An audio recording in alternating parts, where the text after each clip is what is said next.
The gunshot cracked across the empty prairie like a judge's gavel, sharp, final, without room for appeal. Lena Cross didn't scream. She'd learned a long time ago that screaming only gave them satisfaction, and she'd be damned if she gave Marcus Trent one more piece of herself. The impact punched through her left shoulder blade, spinning her forward. Her boots caught on the uneven ground, and the world tilted sideways, sky trading places with dirt in a sickening rush. She was falling. Dust rose to meet her, and in that fractured second before impact, her mind cataloged everything she'd never do. Never see the ocean, never sleep without one eye open, never know what it felt like to wake up without that iron fist of fear clamped around her throat. Then she hit something solid. Not dirt. Something warm. Arms caught her mid-collapse, breaking her fall with a grunt of effort. The world stopped spinning. She blinked through the haze of shock and pain, trying to make sense of what just happened. A man's face came into focus above her, weathered, unshaven, eyes the color of storm clouds. He wasn't from the ranch. She'd never seen him before in her life. "Easy now," he said, his voice low and steady. "I got you." Lena's breath came in shallow gasps. The pain in her back spread like wildfire, hot and consuming. She tried to speak, but her tongue felt thick, useless. The stranger lowered her carefully to the ground, his hands surprisingly gentle for someone who looked like he'd been carved from the same hard country that surrounded them. "Don't move," he told her, already shrugging out of his coat. "You're hit." No shit, she thought, but the words wouldn't come. Blood soaked through her shirt, warm and sticky. She could feel it pooling beneath her, seeping into the thirsty earth. The stranger pressed his coat against the wound, and the pressure sent a white-hot spike of agony through her chest. She did scream then, a short, bitten-off sound that she hated herself for. "I know," he said quietly. "I know it hurts." Another gunshot split the air, closer this time. The stranger's head snapped up, his whole body going still in a way that reminded Lena of a wolf catching a scent. His hand moved to the revolver at his hip, fingers curling around the grip with practiced ease. "How many?" he asked. Lena's vision swam. She fought to focus, to push words past the pain. "One," she managed. "Samuel, he's good." "How good?" "Good enough." The stranger's jaw tightened. He scanned the horizon, eyes narrowing against the late afternoon sun. The prairie stretched out in every direction, scrub brush and dust, nothing but open ground for half a mile. No cover. Nowhere to hide. "Can you ride?" he asked. Lena almost laughed. She couldn't even sit up without the world tilting sideways, but she nodded anyway. Lying here meant dying here, and she hadn't crawled through 2 days of hell just to bleed out in the dirt. The stranger didn't waste time on reassurances or gentle handling. He scooped her up in one smooth motion, coat and all, and started moving. Each step jarred her shoulder, sending fresh waves of pain radiating through her torso. She bit down on her lip hard enough to taste blood, determined not to slow him down with her weakness. His horse stood 20 yards away, a rangy bay gelding with intelligent eyes and dust on its flanks. The stranger practically threw her into the saddle, then swung up behind her in one fluid movement. His arm locked around her waist, pinning her against his chest. "Hold on," he said, and kicked the horse into a gallop.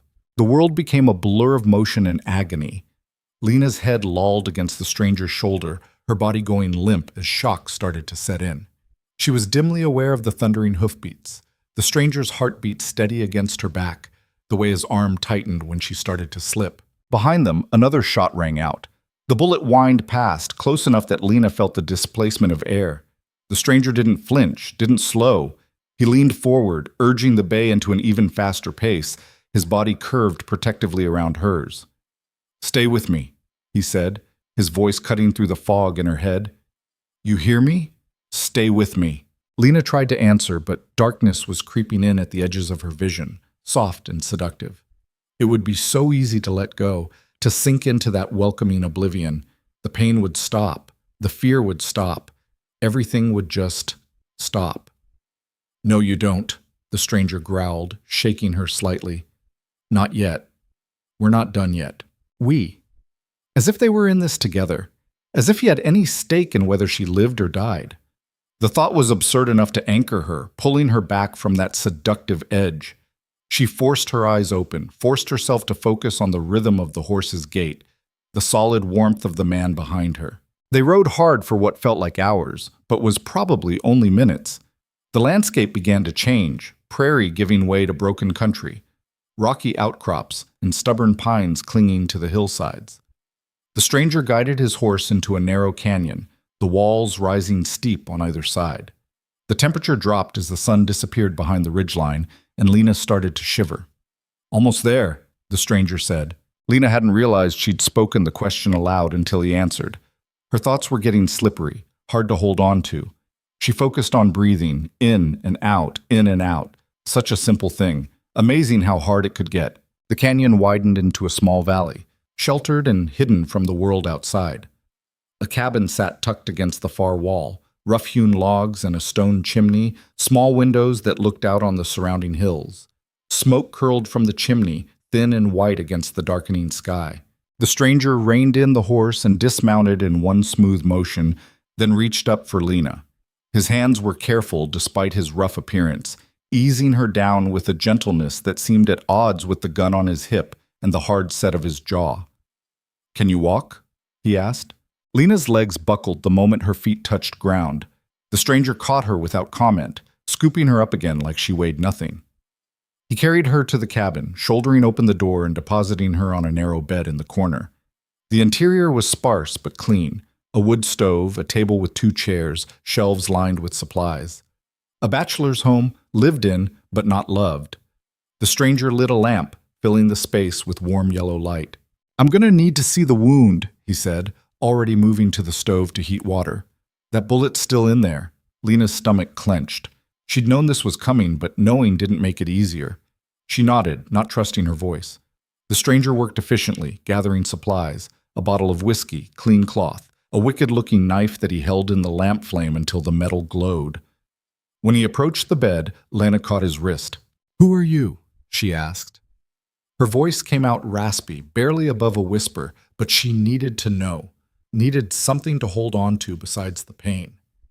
He met her eyes, and for a moment something flickered in that storm cloud gaze. Surprise, maybe, or recognition of some kind. Then it was gone, shuttered behind that same hard exterior. "Caleb," he said. "Caleb Ridge." "Lena." She paused, then added, "Lena Cross." Caleb nodded once, like they'd just concluded a business transaction. "Pleased to meet you, Lena Cross. Now let go so I can keep you from dying in my bed." She released his wrist. Caleb helped her roll onto her stomach, then carefully cut away her shirt. The cool air hit her exposed skin, raising goosebumps. She heard him draw in a sharp breath. "Bad?" she asked. "I've seen worse." He poured whiskey over the wound, and Lena's whole body went rigid. But not by much. He gave her a leather strap to bite down on, then got to work. The knife bit deep, and Lena's scream was muffled by the leather clamped between her teeth. Pain exploded through her shoulder, white-hot, all-consuming. Her hands fisted in the blanket, nails tearing into the rough fabric. Caleb worked quickly, his hands steady despite the mess he was making. Lena felt the moment the blade found the bullet, a different kind of pain, sharper and more focused. Then pressure as he worked it free, and finally blessed relief as he dropped something small and metallic into a tin cup with a decisive clink. "Got it," he said. Lena spat out the leather strap, gasping for air. Tears streamed down her face, soaking into the pillow. She wasn't crying, exactly. Her body was just purging the agony in any way it could find. Caleb cleaned the wound with more whiskey, then stitched it closed with neat, precise movements. His hands were gentler now, almost tender. When he finished, he bandaged her shoulder and helped her roll onto her side. "Drink this," he said, pressing a tin cup to her lips. Lena drank without questioning what it was. The whiskey burned going down, harsh and cleansing. Caleb made her finish the whole cup, then covered her with a blanket. "Rest," he said. "I'll keep watch. Samuel won't find us tonight. Even if he tracked us this far, he won't navigate that canyon in the dark." Caleb pulled a chair over to the window, settling into it with his rifle across his knees. "Come morning, we'll figure out what comes next." Lena wanted to argue, wanted to warn him about what he'd gotten himself into. Marcus Trent didn't forgive, and he didn't forget. Anyone who helped her would pay the same price she would when they finally caught up. but exhaustion was pulling her under, relentless as a riptide. "Why?" she managed to ask before the darkness claimed her. "Why help me?" Caleb was silent for a long moment. When he finally spoke, his voice was quiet, almost thoughtful. "Because I could," he said simply, "and because I've run from enough things in my life. Felt like time to stand still for once." It wasn't really an answer, but Lena didn't have the strength to push for more. She let herself drift, trusting this stranger with the storm cloud eyes to keep her alive through the night. When Lena woke, pale dawn light was filtering through the cabin windows. Her shoulder throbbed with a deep, persistent ache, but the sharp agony had dulled to something more manageable. She could think again, could string thoughts together without the haze of shock. Caleb still sat by the window, though he'd switched to a different chair, one that gave him a view of the canyon entrance. The rifle remained across his knees. He looked like he hadn't slept, but his eyes were alert, scanning the horizon with methodical precision. "Morning," he said without turning around. Lena pushed herself upright, moving slowly to avoid jarring her shoulder. "You stayed up all night." Seemed prudent. "He's not coming. You sure about that?" Now Caleb did turn to look at her, one eyebrow raised. Lena considered the question honestly. Samuel was good at his job, tracking, hunting, bringing back what Marcus Trent considered his property, but he was also practical. He wouldn't risk breaking his neck in that canyon in the dark, not when he could wait for daylight and better odds. "He'll come," she admitted, "but not yet. He'll wait until he's got clear advantage." Caleb nodded, like she'd confirmed something he already knew. "Then we've got time. You hungry?" Lena's stomach answered for her, growling loud enough to hear across the room. Caleb's mouth twitched, not quite a smile, but close. He stood, stretching the kinks from his back, and moved to the stove. Soon the cabin filled with the smell of coffee and frying bacon.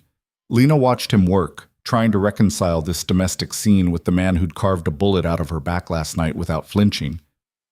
"You a doctor?" she asked. "No." "Learn it in the war?" "Wasn't in the war." Lena waited, but Caleb didn't elaborate. He just plated up the food and brought it over, handing her a fork and a cup of coffee so strong it could strip paint. They ate in silence for a while. The food was simple but good, and Lena devoured every bite. She couldn't remember the last time she'd eaten a meal she didn't have to steal or beg for.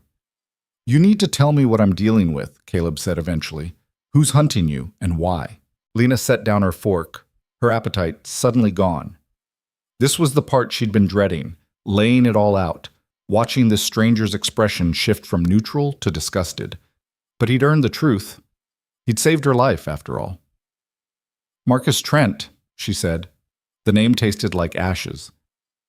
"He owns the Triple T Ranch, about 30 miles south of Ordell, biggest spread in the territory."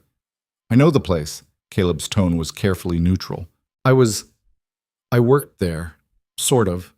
Lena stared at her hands, unable to meet his eyes.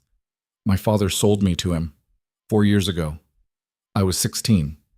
The words hung in the air between them, ugly and irrevocable. "I see," Caleb said quietly. "Do you?" Lena's head snapped up, anger flaring hot and sudden in her chest. "Do you really see? Because most people, they hear sold and they think I'm making it up. Think I'm some whore who ran off and needs a good story to cover her tracks. I don't think that." "Why not? You don't know me." Caleb met her gaze steadily. "Because I saw that bullet hole in your back, and I've known enough men like Marcus Trent to recognize what they're capable of." Lena deflated, the anger draining out as quickly as it had come. She was so tired. Tired of running, tired of explaining, tired of carrying the weight of what had been done to her. "He calls me his ward," she said. "That's the legal fiction. Says he took me in out of charity when my father died of drink. But everyone at the ranch knows the truth. I was property. His property. And when I tried to leave," she gestured to her bandaged shoulder, "he sent Samuel to bring me back. Samuel's the tracker. Samuel's a killer. He just happens to be good at tracking too." Caleb considered this, his expression thoughtful. "How'd you get away the first time?" "Luck and desperation." Lena wrapped her hands around her coffee cup, savoring the warmth. "Marcus rode to Santa Fe on business, took most of his men with him. I saw my chance and I ran. Thought if I could make it to Ordell, maybe catch a stage heading east. But Samuel was waiting. Samuel's always waiting. Lena's voice was bitter. Marcus doesn't trust me. Never has.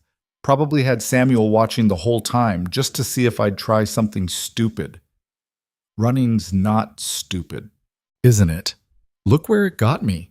Lena gestured around the cabin. Bleeding in a stranger's bed, with a killer on my trail, and nowhere left to run. You're alive, Caleb pointed out. That's not nothing. For how long? Samuel won't stop. And Marcus? She shook her head.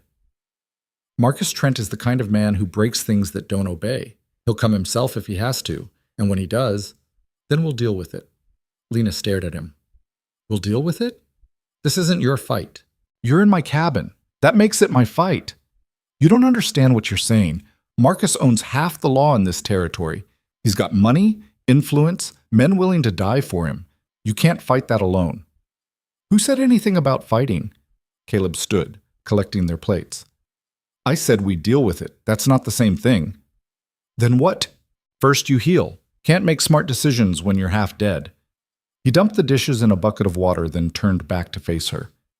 Second, we figure out what you want. Not what you think you can get, or what's practical, or what's safest. What you actually want. Lena opened her mouth, then closed it again. No one had ever asked her that before. What she wanted.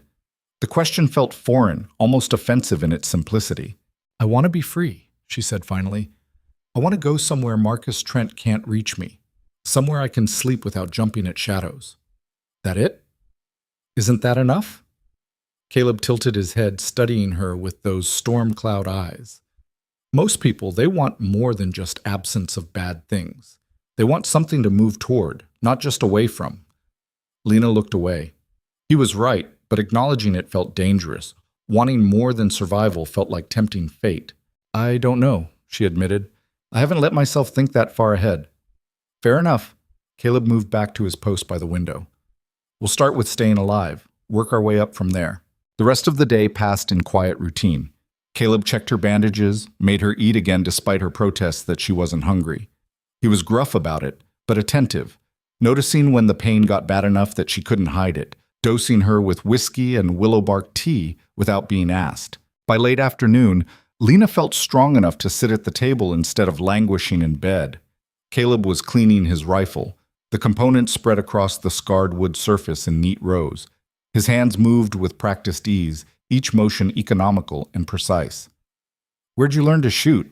Lena asked. Here and there? You're not much for conversation, are you? Caleb's mouth twitched again, that almost smile. Seems like you're doing enough talking for both of us. Lena surprised herself by laughing. It hurt her shoulder, but the sound felt good, normal, almost. Like she was a person instead of just a problem to be solved. Can I ask you something? She said. You're going to anyway. Why do you live out here? All alone, I mean. This is about as far from civilization as a person can get. Caleb was quiet for a moment, his hands going still on the rifle parts. When he spoke, his voice was carefully neutral. Same reason as you, probably, looking for somewhere Marcus Trent can't reach. Lena sat up straighter, ignoring the twinge in her shoulder. You know him? Knew of him. Our paths crossed once upon a time. And? And I decided I preferred the company of rocks and pine trees to men like that. Caleb reassembled the rifle with quick, sure movements. Been out here 5 years now. Suits me fine. There was a story there, Lena could tell. Something dark and unfinished, wrapped in the same kind of silence she recognized in herself. But before she could push, Caleb's whole body went taut. Someone's coming, he said quietly. Lena's heart kicked into overdrive. Samuel? Can't tell yet. Single rider, moving slow. Caleb moved to the door, rifle in hand. Stay back from the windows. Lena did as she was told, her pulse hammering in her ears. The cabin felt suddenly smaller, the walls too thin to stop a bullet. She watched Caleb position himself beside the door, his body coiled and ready. The hoofbeats grew closer, then stopped. A long silence followed. Caleb Ridge, a voice called out, male, older, with an edge of authority. I know you're in there. I'm not here for trouble. Caleb's jaw tightened. That depends on your definition of trouble, Sheriff. Sheriff! Lena's stomach dropped. Of course. Of course Marcus would have the law on his side. I'm looking for a girl, the sheriff continued. Young woman, dark hair, about 20 years old, goes by Lena Cross. You seen anyone like that? Caleb glanced at Lena. In his eyes, she saw the question, what do you want me to do? Everything in Lena screamed at her to hide, to deny, to keep running. But she was tired of running, tired of letting men make decisions about her life without her input. She stood, ignoring Caleb's sharp gesture to stay down, and moved to the door. I'm here, she called out, her voice stronger than she felt. Silence. Then, Miss Cross, I'm going to need you to come out here, nice and slow. She's injured, Caleb said, and she's not going anywhere until I know why you're looking for her. That's not your call to make, Ridge. In my house it is. Another long silence. Lena could practically hear the sheriff calculating his odds, weighing the cost of forcing the issue against the benefit of walking away. Marcus Trent filed a report, the sheriff said finally. Says his ward ran off without permission. He's worried about her welfare. Just wants her brought home safe. His ward. Lena's laugh was sharp and bitter. Is that what he told you? That's what the papers say. Legal and proper. Signed by your late father and witnessed by... My father was drunk, Lena interrupted. He sold me for $200 and a promise of whiskey. Those papers are bullshit, and you know it. Watch your language, girl. Or what? You'll drag me back so Marcus can finish what Samuel started? Lena's hands were shaking, but she kept her voice steady. There's a bullet hole in my back, Sheriff. Samuel put it there on Marcus Trent's orders. That the kind of welfare you're so concerned about? The sheriff didn't answer right away. When he did, his voice had lost some of that official edge. Miss Cross, I understand you're upset, but the law is the law. Those papers give Mr. Trent legal guardianship until you're 21. If you've got grievances, there's proper channels. Channels that lead straight back to Marcus, Lena said. He owns you, Sheriff. Maybe not with papers, but with money and favors and all the little compromises you've made over the years. So don't stand out there and talk to me about proper channels when we both know they don't exist. More silence. Lena could feel Caleb's eyes on her, but she kept her focus on the closed door. I'll tell Mr. Trent I didn't find you, the sheriff said finally. But that's all I can do. Rest is between you and him. That's all I'm asking. Hoofbeats retreated, fading into the distance. Lena waited until she couldn't hear them anymore, then let out a breath she hadn't realized she'd been holding. Her legs felt shaky, threatening to give out. Caleb caught her elbow, steadying her. That was either very brave or very stupid. Probably both. He'll tell Trent where you are. I know. Lena met his eyes. But at least now it's out in the open. No more wondering when the other shoe's going to drop. Caleb studied her for a long moment, something shifting in his expression. Respect, maybe. Or recognition. You've got steel in you, he said. That's good. You're going to need it. That night, Lena couldn't sleep. Her shoulder ached, but it was more than that. The confrontation with the sheriff had cracked something open inside her. All the fear and anger she'd been carrying for 4 years, suddenly demanding to be acknowledged. She sat at the table, staring out the window at the darkness beyond. Caleb had taken the bed without argument, though she suspected he was no more asleep than she was. Tell me about him, she said quietly. Marcus Trent. You said your paths crossed. For a while, Caleb didn't answer. Then she heard the bed creak as he sat up. 7 years ago, he said, I worked a cattle drive. Long haul from Texas to Montana. We stopped at the Triple T to water the herd, trade some supplies. Trent invited us to stay the night. Hospitality, he called it. Lena waited. There was a girl, Caleb continued. Mexican. Couldn't have been more than 15. She worked in the kitchen, kept her eyes down, moved like she was afraid of her own shadow. I asked one of the hands about her. He laughed. Said she belonged to Trent, same as the cattle and the horses. Said Trent had a taste for young ones, and anyone who objected tended to have accidents. Lena's throat felt tight. I should have done something, Caleb said. Should have, I don't know, something, but I didn't. Told myself it wasn't my business. Took my pay and rode north and spent the next 7 years trying not to think about that girl's eyes. It wasn't your fault. Wasn't it? I saw what was happening. I knew it was wrong, and I did nothing. Caleb's voice was rough. When I caught you yesterday, when I saw that bullet hole, I guess I saw a chance to balance the scales. Little late, maybe, but better than nothing. Lena turned to look at him. In the dim light, his face was shadowed, harsh lines and old regrets. You saved my life, she said. That's not nothing. It's not enough either. Maybe not, but it's a start. They sat together in the darkness, two damaged people trying to find solid ground. Outside, the wind picked up, rattling the windows. Somewhere in the distance, a coyote howled. Lena thought about the sheriff's visit, about Marcus receiving that report, about Samuel, out there in the dark, planning his next move, about all the ways this could go wrong. But she also thought about Caleb's steady hand stitching her wound, about his refusal to hand her over, even with the law demanding it, about the way he'd looked at her when she stood her ground with the sheriff, like she was someone worth believing in. What happens now? She asked. Caleb was quiet for a moment. Now we get ready, because Marcus Trent's coming, and when he does, we're going to need more than luck and good intentions. You really think we can stop him? I think we can try. And sometimes trying is enough to change everything. Lena wanted to believe him. Against all logic and experience, she wanted to believe that maybe, just maybe, this story could have a different ending than all the others. Caleb? Yeah? Thank you for catching me when I fell. You're welcome, Lena Cross. And in that moment, sitting in a stranger's cabin with a killer on her trail and a powerful man bent on destroying her, Lena felt something she hadn't felt in 4 years. Hope. It was fragile and probably foolish, but it was real. And for now, that was enough. 3 days passed before Marcus Trent made his move, and Lena spent every one of them learning what it meant to be truly restless.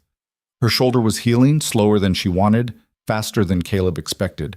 But the waiting gnawed at her nerves worse than any physical pain. Caleb kept busy. He reinforced the cabin shutters, checked his ammunition supply, rode the perimeter of his small valley each morning before dawn. He moved with the efficiency of a man who'd prepared for violence before, though he never spoke about when or where. Lena watched him work and tried not to think about what was coming.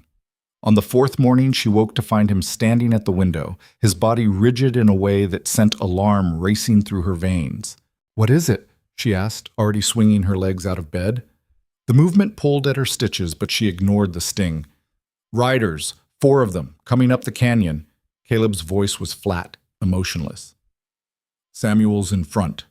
Don't recognize the others. Lena's mouth went dry. She moved to the window, careful to stay back from the glass. The riders were still distant, but she could make out Samuel's distinctive gray hat, the way he sat his horse like he was part of the animal itself. Marcus isn't with them, she said. He wouldn't come himself. Not yet. Caleb turned to face her. This is a test. He wants to see what we're made of before he commits. Then what do? We talk. For now. Caleb picked up his rifle, checked the chamber with practiced hands.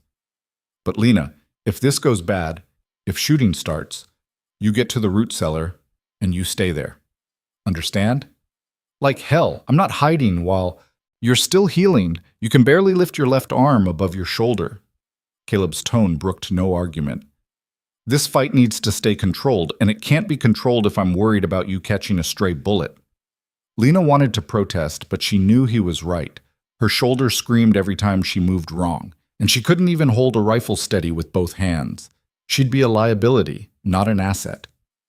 Fine, she said, but I want a gun anyway. Caleb's mouth twitched, that ghost of a smile she was learning to recognize. He went to a wooden chest in the corner, pulled out a small revolver with a worn grip. 6 shots. Don't waste them. The weight of the gun in her hand felt both foreign and necessary. Lena checked the cylinder like her father had taught her a lifetime ago, before the drink had hollowed him out and made him capable of selling his own daughter. The riders were closer now, close enough that Lena could see the hardness in Samuel's face, the casual way the other 3 men carried their weapons. Hired guns, probably. The kind who'd shoot a woman in the back for the right price and sleep fine afterward. Caleb positioned himself by the door again, rifle ready but not raised. Remember, cellar if it goes bad. I remember. The hoofbeats stopped outside. Lena heard saddle leather creaking, boots hitting dirt. Then Samuel's voice, smooth as oil and twice as slick. Morning, Ridge. Hell of a place you got here. Man could hide from the world in a spot like this. That's the idea, Caleb called back. What do you want, Samuel? You know what I want?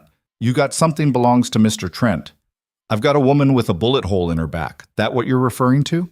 A pause. Lena could picture Samuel's expression, that cold calculation that never quite reached his eyes. That was unfortunate, Samuel said. Girl spooked. I was aiming for her leg, just trying to slow her down. She zigged when she should have zagged. That's horseshit, and we both know it. Maybe so, but it doesn't change the facts. She's Mr. Trent's legal ward, and she belongs at the ranch. Now, we can do this easy, or we can do it hard. I'm fine with either, but I suspect you'd prefer easy. Caleb glanced at Lena. She shook her head, a small, sharp movement. No, she wasn't going back. Not now, not ever. She's not going anywhere, Caleb said. That's disappointing, real disappointing. Samuel's voice hardened. See, Mr. Trent, he's a reasonable man. Sent me to offer you compensation for your trouble. $500? Gold. That's more money than most men see in a year. All you got to do is step aside. Lena's breath caught. $500. For a man living alone in the mountains, that was a fortune. Enough to buy supplies for years, maybe even relocate somewhere more hospitable. She wouldn't blame Caleb if he took it. It was the smart play. But Caleb just laughed, a short, harsh sound. Tell Marcus Trent he can take his $500 and— Careful now, Samuel interrupted. No need for unpleasantness. I'm trying to be civilized here. Then be civilized somewhere else. This conversation's over. Silence stretched out, taut as a bowstring. Lena's hand tightened on her revolver, her heart hammering against her ribs. You're making a mistake, Samuel said finally. Mr. Trent's a patient man, but patience runs out. When it does, he doesn't forget who chose the wrong side. I'll take my chances. Will you? What about the law? Sheriff's already been here once. Easy enough to get him back with a proper warrant. Maybe bring a federal marshal too if needed. Then it's not about right and wrong anymore. It's about obstructing justice. Caleb's jaw tightened, but his voice stayed level. If the law wants to come calling, that's their business. But you and your boys need to clear out before someone gets hurt. Another long pause. Then Samuel laughed, a genuine sound this time, though there was no humor in it. All right, Ridge, have it your way. But you should know, Mr. Trent always gets what belongs to him. Always. Whether it takes a week or a month or a year, he gets it. And the longer it takes, the worse it goes for everyone involved. I'll sleep on that. You do that. Boys, let's ride. The sound of horses moving away should have brought relief, but Lena felt nothing but dread coiling tighter in her gut. This wasn't over. If anything, it was just beginning. Caleb stayed by the door until the hoofbeats faded completely, then let out a long breath. His shoulders dropped a fraction, tension bleeding out. That went better than expected, he said. Better? Lena stared at him. They threatened to bring federal marshals. They threatened a lot of things. Doesn't mean they'll do them. Caleb set his rifle down, rolled his shoulders. Samuel's testing, like I said, seeing if money works before resorting to violence. And when violence doesn't work, then Marcus Trent will have to decide how badly he wants you back, how much blood he's willing to spill, how much attention he's willing to attract. Caleb met her eyes. Men like that, they're used to getting their way quietly. Make enough noise, force them into the open, and suddenly they've got problems they can't buy their way out of. Lena wanted to believe him, but 4 years with Marcus had taught her the man's capacity for cruelty. He didn't just break things. He ground them to dust and scattered the remains. You don't know him like I do, she said quietly. Maybe not, but I know men who think they're gods, and I know they bleed same as everyone else when you cut them. There was something dark in Caleb's voice, something that spoke of experience. Lena wondered again about his past, about what had driven him to this isolated valley. But before she could ask, he changed the subject. We need supplies. Enough for a siege, if it comes to that. A siege? Worst case scenario. Samuel comes back with more men, tries to wait us out. Caleb moved to the shelves, taking inventory. We've got maybe 2 weeks of food if we're careful. Water's not a problem. There's a spring out back. But ammunition, medicine, basic necessities, we're low. Then we go to Ordell. Too risky. Samuel might have men watching the town. Then where? Caleb was quiet for a moment, his expression thoughtful. There's a trading post about 15 miles north, small operation, run by a man named Dutch Cooper. We've done business before. He's discreet. You trust him? I trust him to value gold over gossip. That's enough. They left at dusk, moving through the canyon under cover of approaching darkness. Caleb had saddled both horses, his bay gelding and a smaller roan mare he kept for packing supplies. Lena rode the mare, grateful for the animal's gentle gait, even though every jostle still sent twinges through her healing shoulder.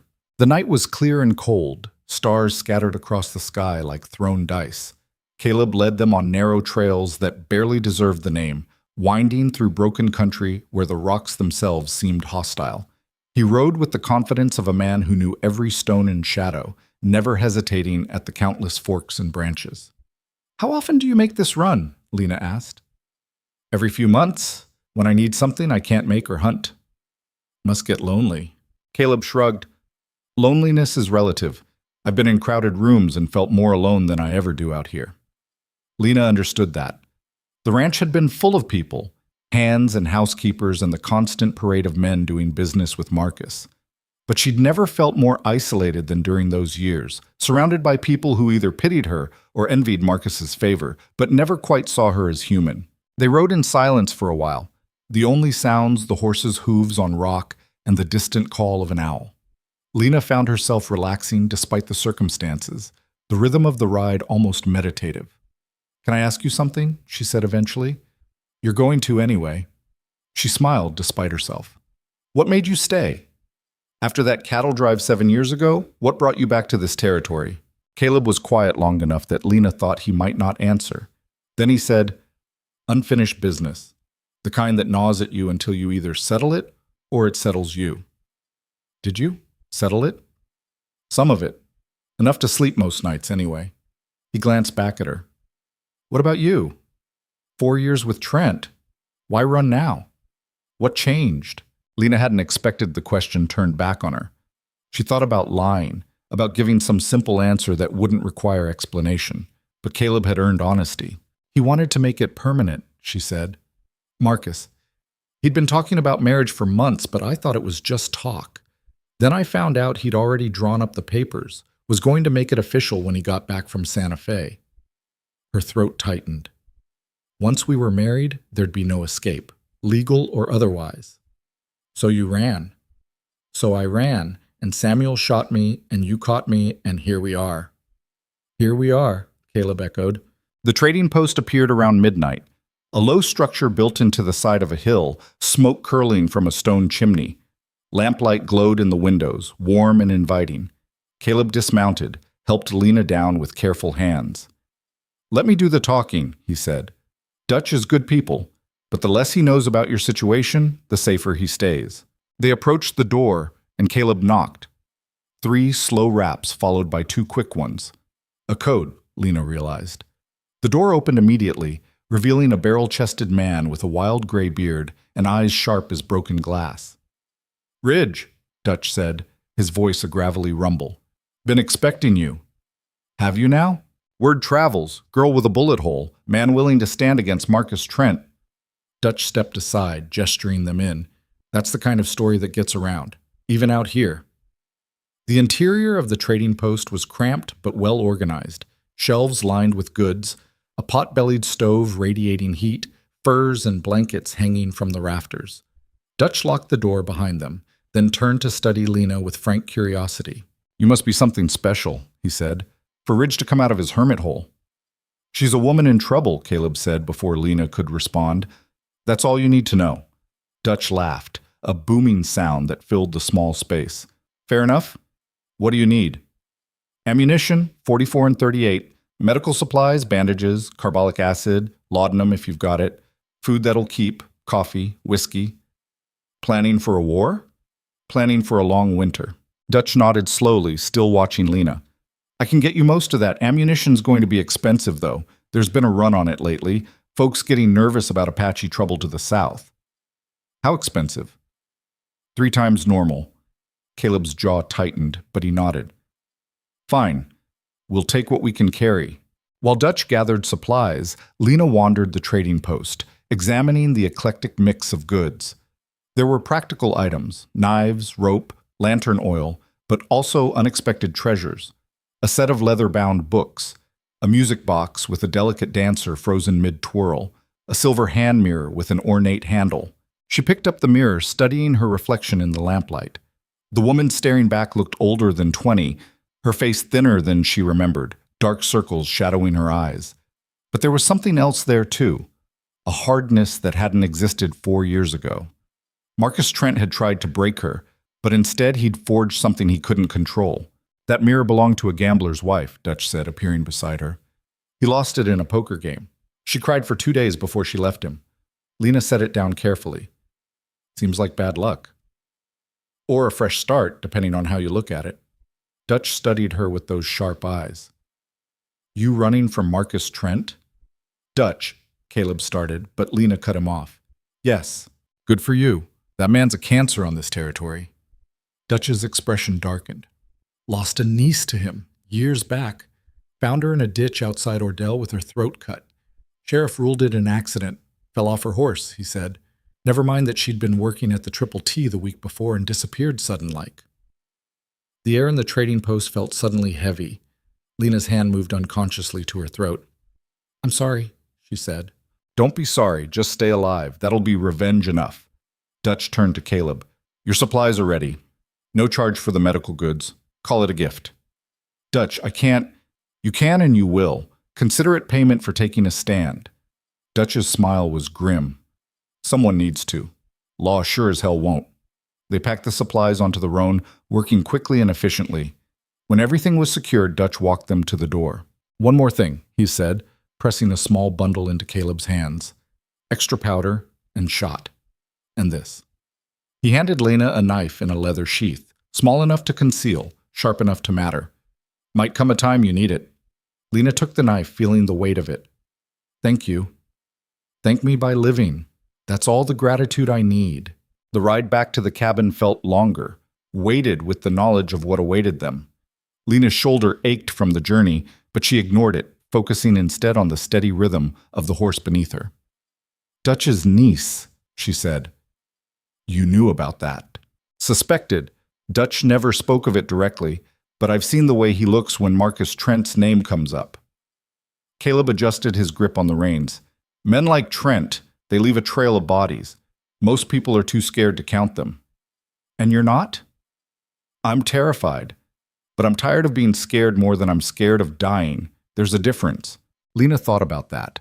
The distinction between fear and exhaustion, between self-preservation and the desperate need to mean something. She'd spent 4 years surviving, keeping her head down and her mouth shut. Maybe it was time to try living instead. They reached the cabin as dawn broke, painting the sky in shades of amber and rose. Caleb helped Lena dismount, then set about unloading the supplies while she collapsed into a chair, her body trembling with exhaustion. Rest, Caleb said. I'll handle this. But Lena shook her head. Show me what to do. If we're preparing for war, I need to know how to fight it. Caleb paused, studying her. Then he nodded. All right. But first you eat and sleep. Can't learn anything when you're running on empty. He made breakfast, eggs and bacon, bread toasted over the stove. Lena ate mechanically, too tired to taste the food but needing the fuel. When she finished, Caleb pointed her to the bed. 4 hours, he said. Then we start. Lena slept hard and dreamless, her body surrendering to exhaustion. When she woke, sunlight was streaming through the windows and Caleb was cleaning weapons at the table. 3 rifles and 4 pistols laid out in neat rows. Feeling better? He asked without looking up. Some. Lena joined him at the table, eyeing the arsenal. That's a lot of firepower for one man. For one man, yes, but we're 2 now. Caleb pushed one of the rifles toward her. You know how to shoot? My father taught me. Before... She didn't finish the sentence. Before the drink. Before he sold her. Before everything went to hell. Show me. Lena picked up the rifle, feeling the familiar weight settle into her hands. She checked the chamber, sighted down the barrel, her movements automatic and sure. Caleb watched without comment, his expression unreadable. You'll do, he said finally. But knowing how to shoot and being willing to shoot are different things. You ever pull a trigger on a person? No? Think you could? Lena met his eyes, thinking about Samuel's bullet tearing through her back, about Marcus's hands on her, claiming ownership of her body and her future, about Dutch's niece in a ditch, and all the other women who'd disappeared into Marcus Trent's orbit and never escaped. Yes, she said. I could. Caleb nodded slowly. Good, because if Samuel comes back, he won't be offering money. He'll be offering blood. They spent the afternoon practicing, loading and unloading weapons until Lena could do it with her eyes closed, discussing fields of fire and angles of approach.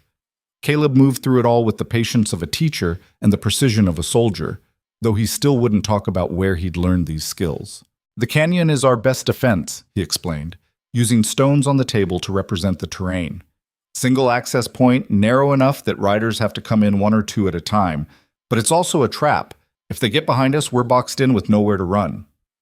So what do? We make sure they can't get behind us. I've got tripwires set up along the ridgeline. Anyone trying to climb down will make enough noise to wake the dead. And there's a back trail here. He indicated a spot on his makeshift map. It's rough going, barely wide enough for a horse, but it leads to the next valley over. Emergency exit, if we need it. You've thought about this before. I think about a lot of things. Comes from spending too much time alone with your thoughts. As the sun dipped toward the horizon, Caleb called a halt. Lena's shoulder was screaming, but she'd managed the afternoon without complaint. Her left arm still had limited mobility, but her right was strong enough to handle a rifle. One more thing, Caleb said, pulling out the small revolver he'd given her earlier. This stays on you at all times. Doesn't matter if you're sleeping or eating or taking a piss. It stays within reach. Understood? Understood. And if they get past me, if something happens and you're alone, you aim for center mass and you keep firing until they drop, or you're empty. No warning shots, no trying to wound, you shoot to kill. The bluntness of it should have shocked her, but Lena found herself nodding. This was the reality they were living in now. Kill or be killed, simple as that. That night they ate in contemplative silence. Caleb had made stew from salted beef and vegetables, thick and hearty. Lena cleaned her bowl, then helped with the dishes, a domestic routine that felt surreal given the circumstances. How long do you think we have? She asked. Before Marcus makes his move? Hard to say. Could be days, could be weeks. Men like that, they like to make a show of it. Let the anticipation build. You think he'll come himself? Eventually, but first he'll send more men, test our defenses, probe for weaknesses. Caleb dried the last plate, set it on the shelf. When he does come, it'll be with enough force to make an example.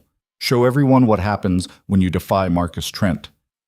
Then we can't be here when he comes. Caleb turned to look at her. You want to run? I want to survive. There's a difference. Is there? He studied her with those storm cloud eyes. Because it seems to me running is just another way of letting him win. You'll spend the rest of your life looking over your shoulder, waiting for the day he catches up. And standing here gets us killed. At least running buys time. Time for what? Time to keep hiding? Time to pretend you're free while you're still chained to fear? Caleb's voice was gentle, but firm. I didn't risk my neck pulling you off that prairie so you could spend your life as a ghost. Then what do you want from me? I want you to decide what you're willing to fight for, not what you're willing to die for. Any fool can throw their life away. I'm talking about what's worth living for. What's worth standing your ground over, even when the odds are shit and the smart money says run. Lena's hands clenched into fists. That's easy for you to say. You chose this life. You chose isolation, chose this valley, chose when and where to make your stand. I didn't get to choose anything. I got sold like livestock and spent 4 years being someone's property. So forgive me if I don't feel like dying for principle. I'm not asking you to die for principle. I'm asking you to live for yourself. Caleb's expression softened. You think I don't know what it's like to run? I spent 3 years running before I found this valley. 3 years looking over my shoulder, jumping at shadows, half dead from fear. And you know what I learned? What? That running doesn't make you free. It just makes you tired. Real freedom, the kind that actually means something, you have to take it. Force it into existence with your bare hands if you have to. Lena wanted to argue, wanted to tell him he was wrong. But looking at him now, this man who'd built a life in the middle of nowhere, who'd stepped out of isolation to help a stranger, who refused to bend even when the smart play was to fold. She couldn't find the words. "I'm scared," she admitted quietly. "Good. Being scared means you understand what's at stake." Caleb moved to the window, staring out at the darkening valley. "But fear's like pain. It tells you something's wrong, but it doesn't get to make the decisions. You do." Lena joined him at the window, looking out at the land that had become her temporary refuge. The valley was beautiful in its harsh way, all sharp edges and hard truths, unforgiving but honest.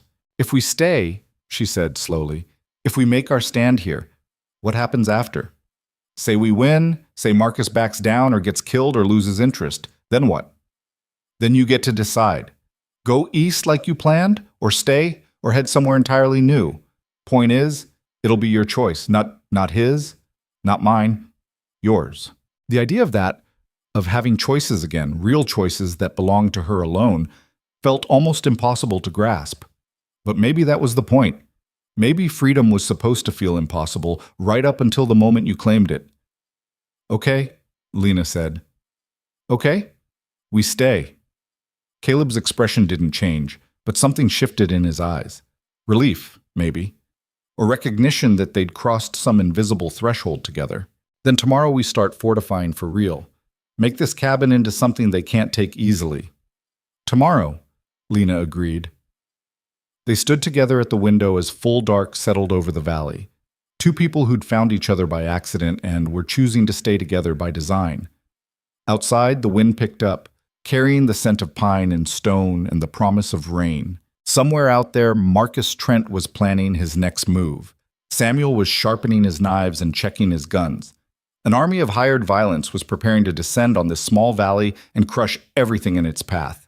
But here, in this moment, Lena Cross felt something she hadn't felt in 4 long years. She felt ready. The week that followed taught Lena more about survival than 4 years at the Triple T ever had. Caleb worked from dawn until dusk, transforming the cabin from a simple dwelling into something resembling a fortress, and he expected her to keep pace despite her healing shoulder. They started with the basics. Caleb reinforced the door with iron brackets salvaged from old wagon parts, then did the same for the shutters. He showed Lena how to stack sandbags, rough burlap filled with canyon dirt, along the walls facing the canyon mouth, creating barriers they could shoot from while staying protected. "Sandbags won't stop a rifle round completely," he explained, demonstrating the proper stacking technique. "But they'll slow it down enough to save your life. Maybe." "Maybe isn't much comfort," Lena said, hefting another bag into place. Her shoulder protested, but she gritted her teeth and ignored it. "Maybe is all we've got. Anyone who promises you certainty in a gunfight is either lying or stupid." By the 3rd day, Lena's hands were blistered and raw, her entire body aching from labor she wasn't accustomed to. But the cabin was starting to look defensible. They'd created firing positions at each window, stockpiled ammunition within easy reach, and organized their supplies so everything they might need was accessible without exposing themselves to gunfire. Caleb taught her the layout by making her practice in the dark, timing her as she moved from one position to another, loading and reloading weapons until the motions became automatic. When she fumbled or moved too slowly, he made her start over. "You're being too hard on her," she muttered after the 5th failed run. "I'm keeping you alive," Caleb corrected. "When bullets start flying, you won't have time to think. Your body needs to know what to do before your brain does." He was right, but that didn't make it less frustrating. Lena had never been a soldier, never trained for combat. Everything felt clumsy and wrong, like wearing someone else's skin. On the 4th night, as they sat cleaning weapons by lamplight, Caleb broke his usual silence. "You're getting better," he said.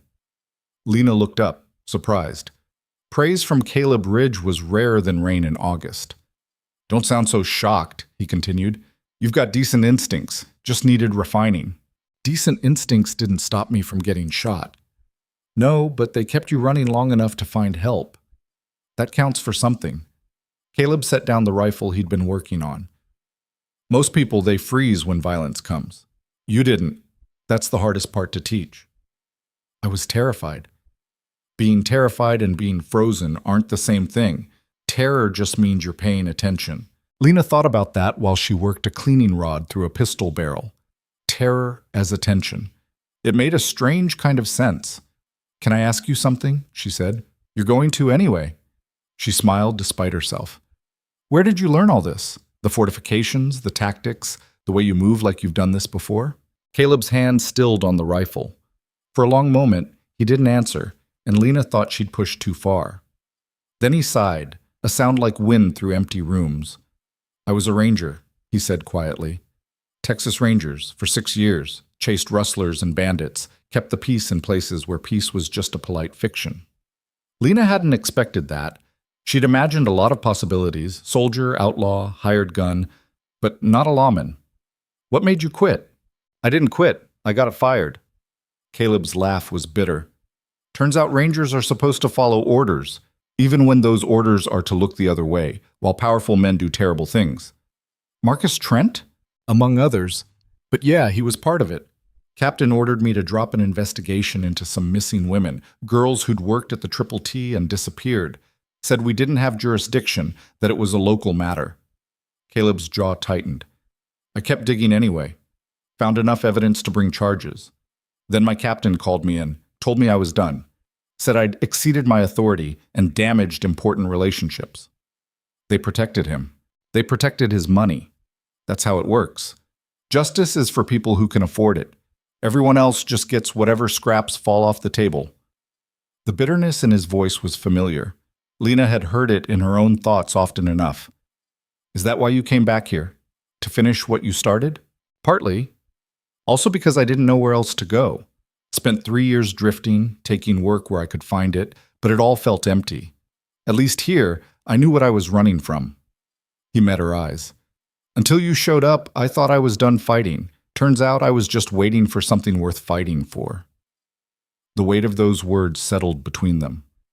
Lena wanted to say something meaningful, something that acknowledged what he'd sacrificed, but the words felt inadequate. Thank you, she said finally. For waiting. Caleb's expression softened. Thank you for giving me a reason to. The moment stretched, fragile and honest, before Caleb cleared his throat and went back to cleaning his rifle. But something had shifted between them, an understanding that went deeper than their shared circumstance. The attack came on the 7th day, just before dawn, when the world was caught between darkness and light. Lena woke to Caleb's hand over her mouth, his eyes urgent in the pre-dawn gloom. She nodded, understanding, and he removed his hand, already moving to the window. She grabbed her rifle and followed, her heart hammering. How many? She whispered. 8, maybe 9. Caleb's voice was barely audible. They're trying to surround us, 4 coming through the canyon, the rest attempting the ridge. Lena moved to the opposite window, peering through the shutters. Sure enough, she could make out shadowy figures picking their way down the steep canyon wall, moving with the careful silence of men who knew their business. The tripwires? She asked. Haven't triggered yet. Either they spotted them or they're better than I expected. A bell suddenly clanged in the distance, one of Caleb's early warning systems. The figures on the ridge froze, then scrambled for cover as Caleb's rifle barked, the muzzle flashed bright in the dim light. So much for the quiet approach, Caleb said, already working the lever to chamber another round. Gunfire erupted from the canyon mouth, wild shots meant to pin them down while the men on the ridge found positions. Bullets thudded into the cabin walls, splintered the shutters. Lena ducked instinctively, her pulse racing. Return fire, Caleb ordered. Don't let them get comfortable. Lena raised her rifle, sighted on a muzzle flash, and squeezed the trigger. The recoil jolted her injured shoulder, sending pain radiating down her arm, but she ignored it and fired again. She had no idea if she hit anything, but the shooter she'd targeted stopped firing. The battle settled into a rhythm. Bursts of gunfire followed by tense silence as both sides reloaded and repositioned. Caleb moved between windows with practiced efficiency, never exposing himself for more than a second, never wasting ammunition on shots that didn't have a purpose. Left window, he called out. 2 of them trying to flank. Lena shifted position, spotted the movement. 2 men were using the rocks for cover, working their way closer to the cabin. She fired, missed, fired again. The second shot caught one of them in the leg, and he went down hard, screaming. The sound cut through the chaos, raw and human and terrible. Lena's stomach clenched, but she forced herself to chamber another round. This was what she'd agreed to. This was survival. Good shot, Caleb said, and there was no judgment in his voice. just acknowledgement of necessity. The fight continued as the sun crept over the ridge, painting everything in shades of blood and gold. The attackers were professional enough to know when to advance and when to hold, but they were also impatient. They'd expected an easy target, not a fortified position defended by someone who knew what he was doing. One of the men on the ridge made a break for better cover, silhouetted against the rising sun. Caleb's rifle cracked, and the man dropped like a puppet with cut strings. He didn't scream, didn't move, just fell. Lena watched him fall and felt something cold settle in her chest. This was real. People were dying. Maybe people who were just doing a job, following orders, trying to earn money to send home to families. Or maybe they were killers who'd signed on knowing exactly what Marcus Trent wanted from them. She couldn't afford to care which. "Cease fire," a voice called from the canyon. "Samuel." "Cease fire, we're pulling back." The shooting stopped. In the sudden silence, Lena could hear her own breathing, harsh and ragged. Smoke hung in the air, acrid and choking. Caleb didn't lower his rifle. "If you're pulling back, then pull back. Otherwise keep shooting so I know where to aim." "We've got wounded," Samuel called. "I'm coming out under truce to collect them. Don't shoot." "Come on then. But keep your hands where I can see them." Samuel emerged from behind a boulder, hands raised, his gray hat missing and blood on his shirt. He walked with deliberate slowness toward the wounded man Lena had shot, never taking his eyes off the cabin. "Hell of a fort you've built, Ridge," he said conversationally. "Wasn't expecting this level of preparation." That was the idea. Samuel reached his wounded companion, helped the man to his feet. The injured man's face was gray with pain, his leg a mess of blood and torn fabric. "This doesn't change anything," Samuel said. "You know that, right? Mr. Trent will just send more men, better men." "Let him send an army. Result will be the same." "Will it?" Samuel's smile was cold. "How much ammunition you got, Ridge? How long can you hold out? Week? 2 weeks?" "We can wait." "Can you?" Caleb didn't answer, just kept his rifle trained on Samuel's chest.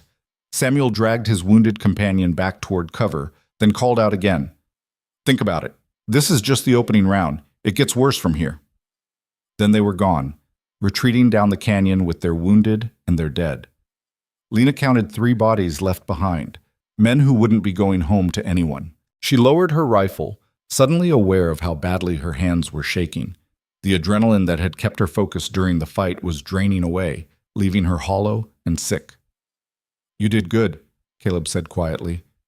"I shot a man. He was trying to kill you. That's not murder. That's survival." "Doesn't feel like there's much difference." Caleb moved to her side, gently took the rifle from her trembling hands. "There is. And you'll understand that eventually. Right now you're in shock. That's normal." "Normal," Lena repeated numbly. "Nothing about this is normal." "No, but it's necessary." Caleb guided her to a chair. "Sit. I'll check the perimeter, make sure they're really gone." He was out the door before she could protest, moving with the same careful precision he'd shown during the fight. Lena sat in the chair and stared at her hands, still seeing the man fall when she'd shot him.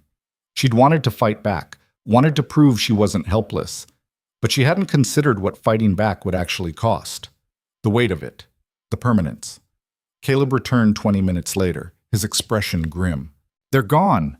Left for their dead, probably planning to come back with a wagon to collect them." He began reloading weapons, his movements automatic. "We need to move." Lena looked up. "What? Why?" "Because Samuel was right. They'll regroup and come back with more men. This cabin is defensible, but it's also a trap. They know where we are, know our defenses.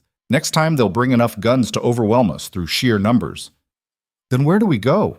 Caleb was quiet for a moment, thinking. "About 20 miles west, there's an old ranch. Been abandoned for years. Previous owner died and his family never claimed it. It's bigger than this place, more room to maneuver. And more importantly, they won't expect us to relocate." "You want to abandon the cabin after all the work we did?" "I want us to survive. The cabin doesn't matter if we're dead." Caleb met her eyes. "This isn't retreat, Lena. It's strategy. We make them come to us on ground we choose, not ground they already know." Lena understood the logic, but leaving felt like giving up. This cabin had become their sanctuary, their fortress. Walking away from it seemed like admitting Marcus had won.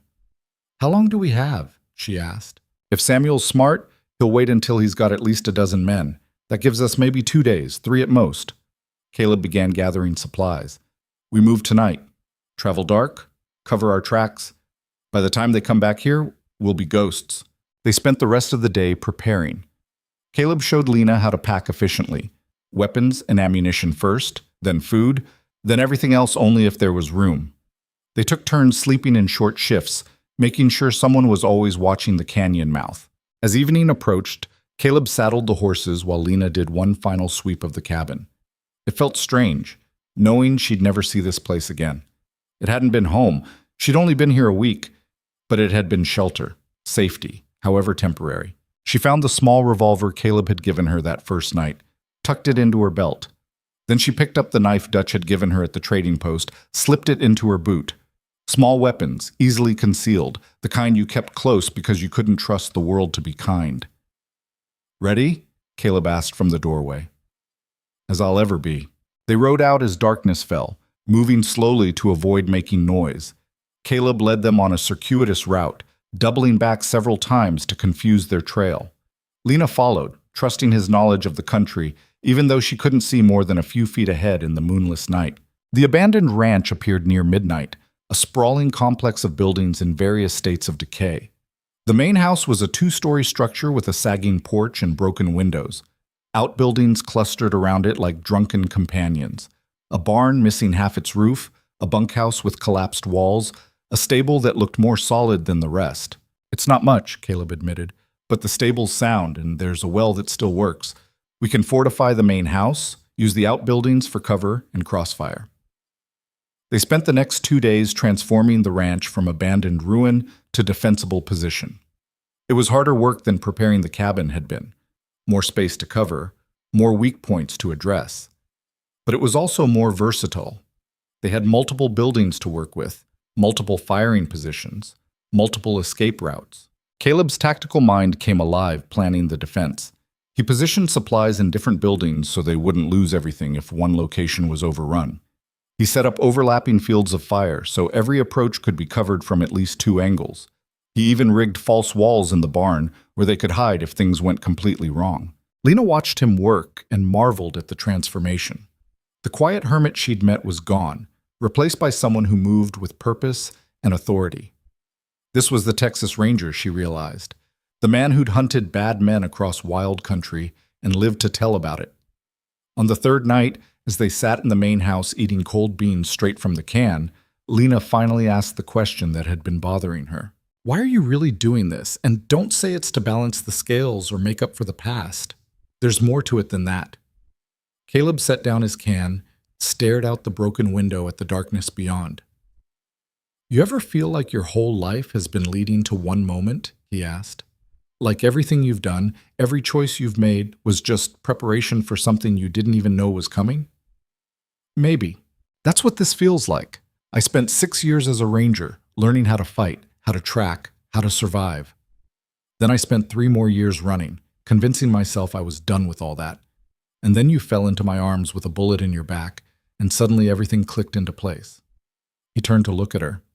"This isn't about balancing scales. It's about finally being the person I was supposed to be all along." "And who's that?" "Someone who stands when standing matters. Someone who fights back when fighting back costs everything." His expression was intense.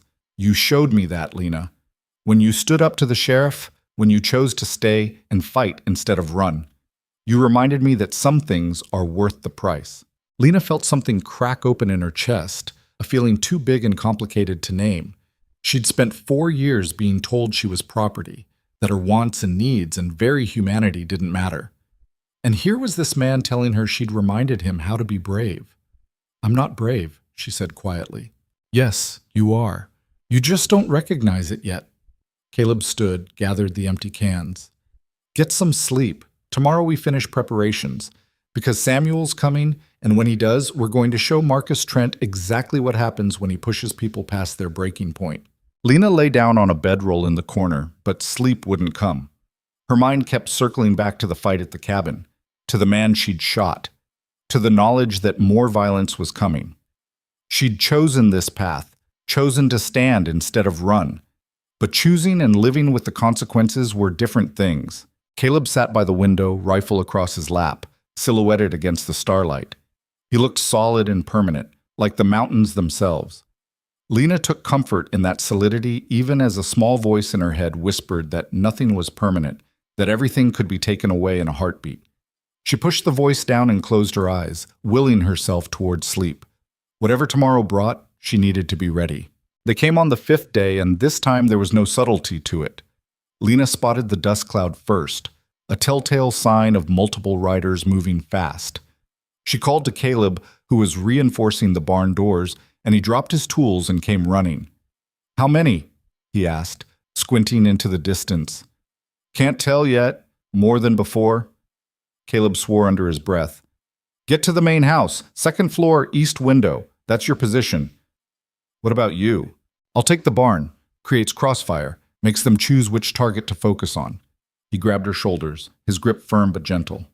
"Remember everything we practiced. Controlled fire, conserve ammunition, and if things go bad, I run for the false wall in the barn. I know." "Good." He released her, then hesitated. "Lena, whatever happens today, you've got more strength than Marcus Trent could ever touch. Don't forget that." Then he was gone, sprinting toward the barn. Lena ran for the main house, taking the stairs 2 at a time despite her protesting shoulder. She positioned herself at the east window, rifle ready, and waited. The riders resolved out of the dust. 13 men this time, well armed and riding in formation. Samuel led them, his gray hat back in place, his face set in hard lines. But it was the man riding beside him that made Lena's blood run cold. Marcus Trent himself. Dressed in a black suit like he was attending a funeral, sitting his horse with the casual arrogance of a man who'd never been told no in his life. They stopped just out of rifle range, and Marcus dismounted with theatrical slowness. He was tall and broad-shouldered, handsome in a way that made Lena's skin crawl. She'd spent 4 years learning to read his moods, anticipating his wants, trying desperately to become invisible when his attention turned predatory. "Miss Cross," he called out, his voice carrying easily across the distance. "I know you can hear me. Come out and let's talk about this like reasonable people." Lena's hands tightened on her rifle. Every instinct screamed at her to hide, to make herself small, to obey. 4 years of conditioning didn't disappear just because she decided to fight back. But she thought about Caleb's words, about strength Marcus couldn't touch, and forced herself to stay visible in the window. "I've got nothing to say to you," she called back. Marcus's smile was all teeth and no warmth. "Now, is that any way to speak to the man who's taken care of you all these years, fed you, clothed you, kept you safe?" "Safe? You shot me in the back." "That was an unfortunate misunderstanding. Samuel here, he got a little overzealous. I've already disciplined him for it." Lena didn't believe that for a second. Samuel looked completely unrepentant. "Come home, Lena," Marcus continued. "All is forgiven. I understand you got scared that running seemed like your only option, but you're not thinking clearly. Where will you go? What will you do? You need me." "I need you like I need a rope around my neck." Marcus's smile faltered. "You're being dramatic. I've given you a good life, better than you deserved, truth be told. Your father drank himself to death and left you with nothing. I saved you from that. You bought me. There's a difference." "Semantics." Marcus waved a dismissive hand. "The point is you belong to me. The law says so. And I always collect what's mine. I don't belong to anyone. Don't you?" Marcus's expression hardened. "You're 20 years old with no skills, no education, no family. You think you can make it on your own? You think this drifter you've attached yourself to will keep you safe?" He raised his voice. "Ridge, I know you're listening. I'm prepared to offer you $5,000 to walk away. That's enough to start a new life anywhere you want. All you have to do is hand her over." Caleb's voice came from the barn, calm and steady. "I'm not interested. 10,000 then. That's my final offer." "You could offer me the world and I'd still tell you to go to hell." Marcus's face flushed with anger. "You're making a mistake, both of you. I have the law on my side. I have the guns. I have the patience to wait you out. This ends one way, with Lena coming home. The only question is how many people die before that happens." "Then I guess a lot of people are going to die," Lena said, surprised by the steadiness in her own voice. Because I'm not going back. Not today, not ever. You can bring an army, Marcus. You can burn this whole place to the ground, but you'll never own me again. The words hung in the air between them, final and irrevocable. Marcus stared at her, and for the first time, Lena saw something like uncertainty flicker across his face. He'd expected her to fold, to cave under the weight of his authority and her own fear. He hadn't expected her to mean it. So be it, Marcus said quietly, then louder. Take the buildings. I want her alive, but I don't care about casualties otherwise. The 13 men spread out, taking cover behind rocks and the remains of a collapsed shed. Lena's heart hammered as she watched them position themselves, professional and methodical. This was it. This was the moment everything had been building toward. She settled her rifle against her shoulder, sighted on the nearest target, and waited for Caleb's signal. When it came, a single shot from the barn that dropped the leftmost rider, hell opened up and swallowed them whole. The gunfire was deafening. Lena had thought she understood what combat sounded like after the fight at the cabin, but this was different, heavier, more sustained, the sound of men committed to finishing what they'd started. She fired at movement, at muzzle flashes, at anything that looked like a target, and tried not to think about the fact that she was outnumbered 6-1. So, Caleb's rifle spoke in measured intervals from the barn, each shot deliberate and purposeful. He was picking his targets carefully, making every bullet count. Lena tried to do the same, but panic kept creeping in at the edges of her vision, making her hands shake. A bullet punched through the window frame 6 inches from her head, showering her with splinters. She ducked instinctively, pressing herself against the wall as more rounds chewed into the old wood. When she looked again, 3 of Marcus's men were making a run for the porch, using covering fire to close the distance. "Caleb!" she screamed. "They're coming to the house!" His rifle barked twice in rapid succession, and 2 of the 3 men went down. The third made it to the porch and pressed himself against the wall beneath Lena's window, out of her line of fire. She heard boots on the porch below, the sound of the front door being tested. It was barred from the inside, but how long would that hold?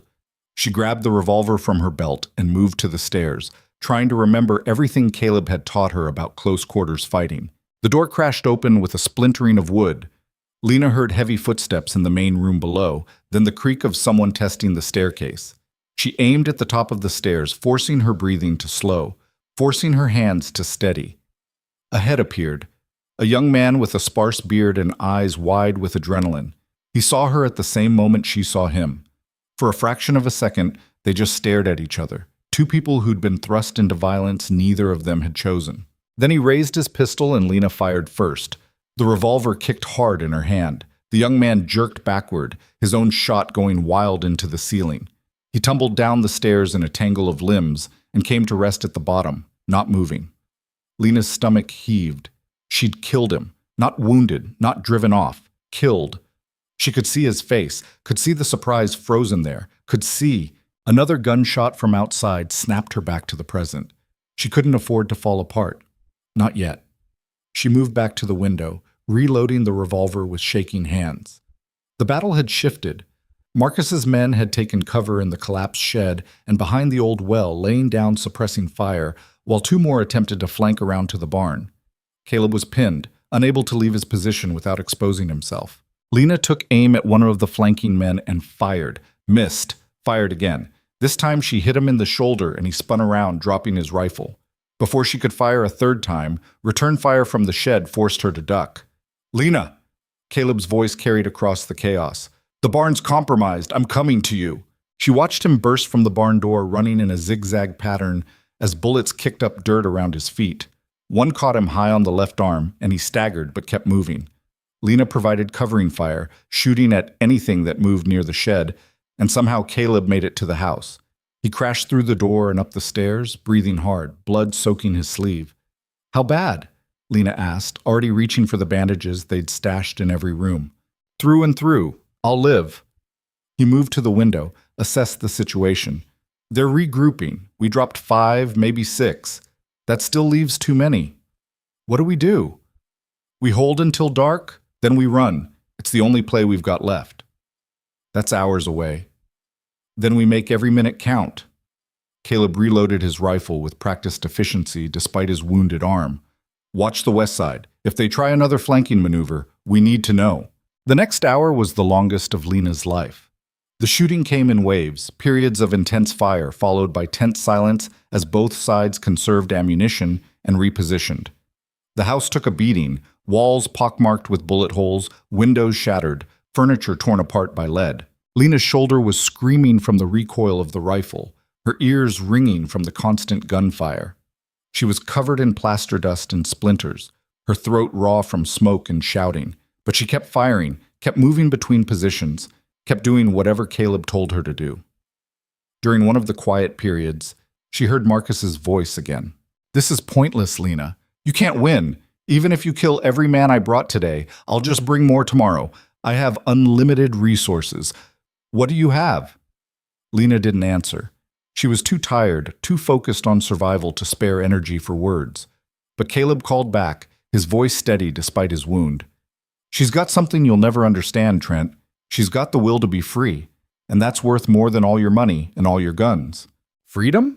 Marcus laughed, the sound harsh and mocking. "Freedom to what? Die in a burned-out ranch in the middle of nowhere? Congratulations, Ridge. You've given her a real gift. Better to die free than live as someone's property. Easy words when it's not your life on the line." "It is my life on the line. That's the point you keep missing." Caleb fired a shot that came close enough to Marcus that the man had to dive for cover. Some of us would rather die standing than live on our knees. The shooting resumed with renewed intensity. Marcus's men were getting aggressive, taking bigger risks to close the distance. One managed to reach the barn and set it on fire. Orange flames licked at the old wood, black smoke billowing into the sky. "There goes our escape route," Caleb muttered, watching the barn burn. Lena felt despair settling over her like a heavy blanket. They were trapped, outnumbered, running low on ammunition. The sun was still high in the sky, hours yet before darkness could cover their retreat. And even if they made it to nightfall, where would they run? Marcus would just hunt them down again. "Maybe I should surrender," she said quietly. "No. Caleb, this is insane. You're bleeding, we're almost out of bullets, and they're going to kill you just to get to me. I won't let you die for this." Caleb turned to look at her, his expression fierce. "You don't get to make that choice. I decided what I'm fighting for, and I'm not backing down now. Even if it costs you everything? Especially then. That's what makes it matter." Before Lena could argue further, she heard hoofbeats, lots of them, coming fast from the east. Her heart sank. Reinforcements. Marcus had brought even more men, but Caleb was staring out the window with an expression she couldn't read. "That's not Trent's people." Lena moved to look. A group of riders was approaching, at least 20 of them, armed and moving with purpose.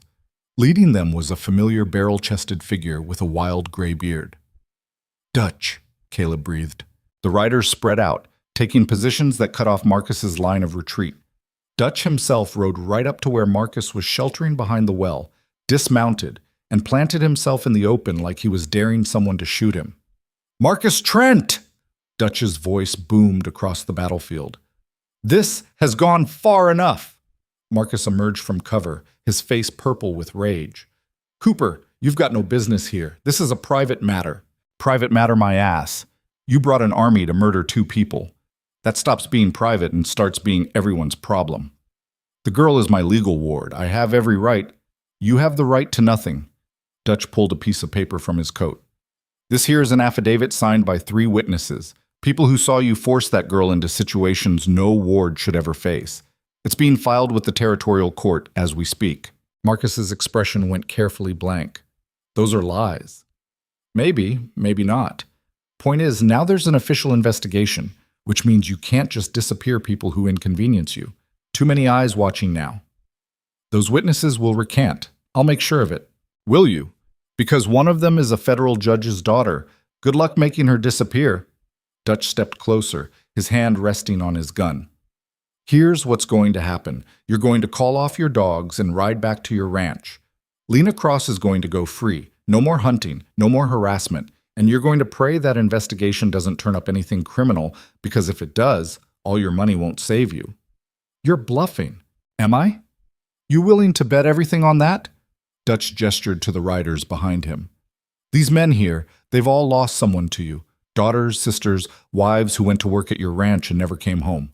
They want justice, Marcus, and right now I'm the only thing standing between you and a rope. Marcus looked at the assembled riders, at their hard faces and ready weapons. Lena saw the calculation in his eyes, saw him weighing options and finding them all wanting. "This isn't over," Marcus said finally. "Yeah, it is. You just don't know it yet." Dutch turned his back on Marcus, a deliberate insult. "Someone get the doc up here. Ridge is bleeding."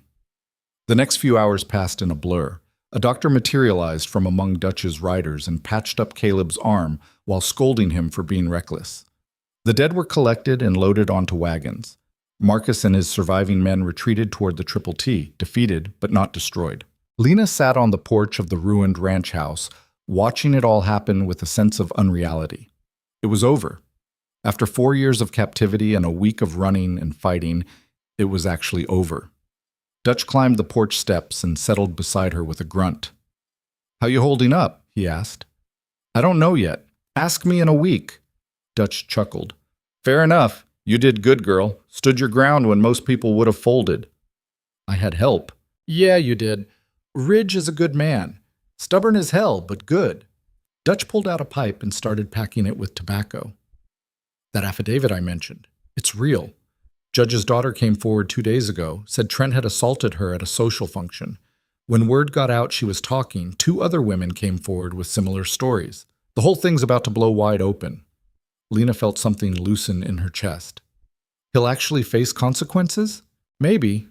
Probably. Men like Trent, they're good at wriggling out of trouble. But even if he beats the charges, his reputation's done. No one's going to trust him, do business with him. He'll be a pariah." Dutch lit his pipe, puffed thoughtfully. "Sometimes that's justice enough, watching them lose everything they valued while they're still breathing."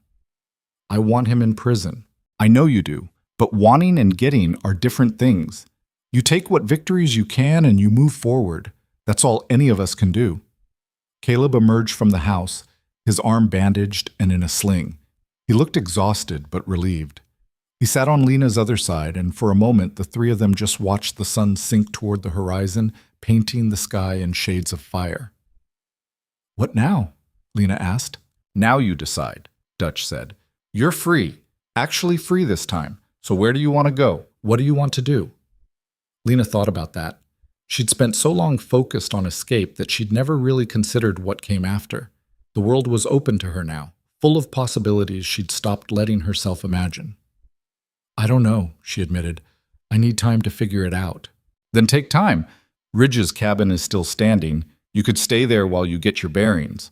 Or head to Ordell, maybe catch that stage you were originally running for." Dutch paused. "Or you could help me run the trading post. I could use someone with your grit."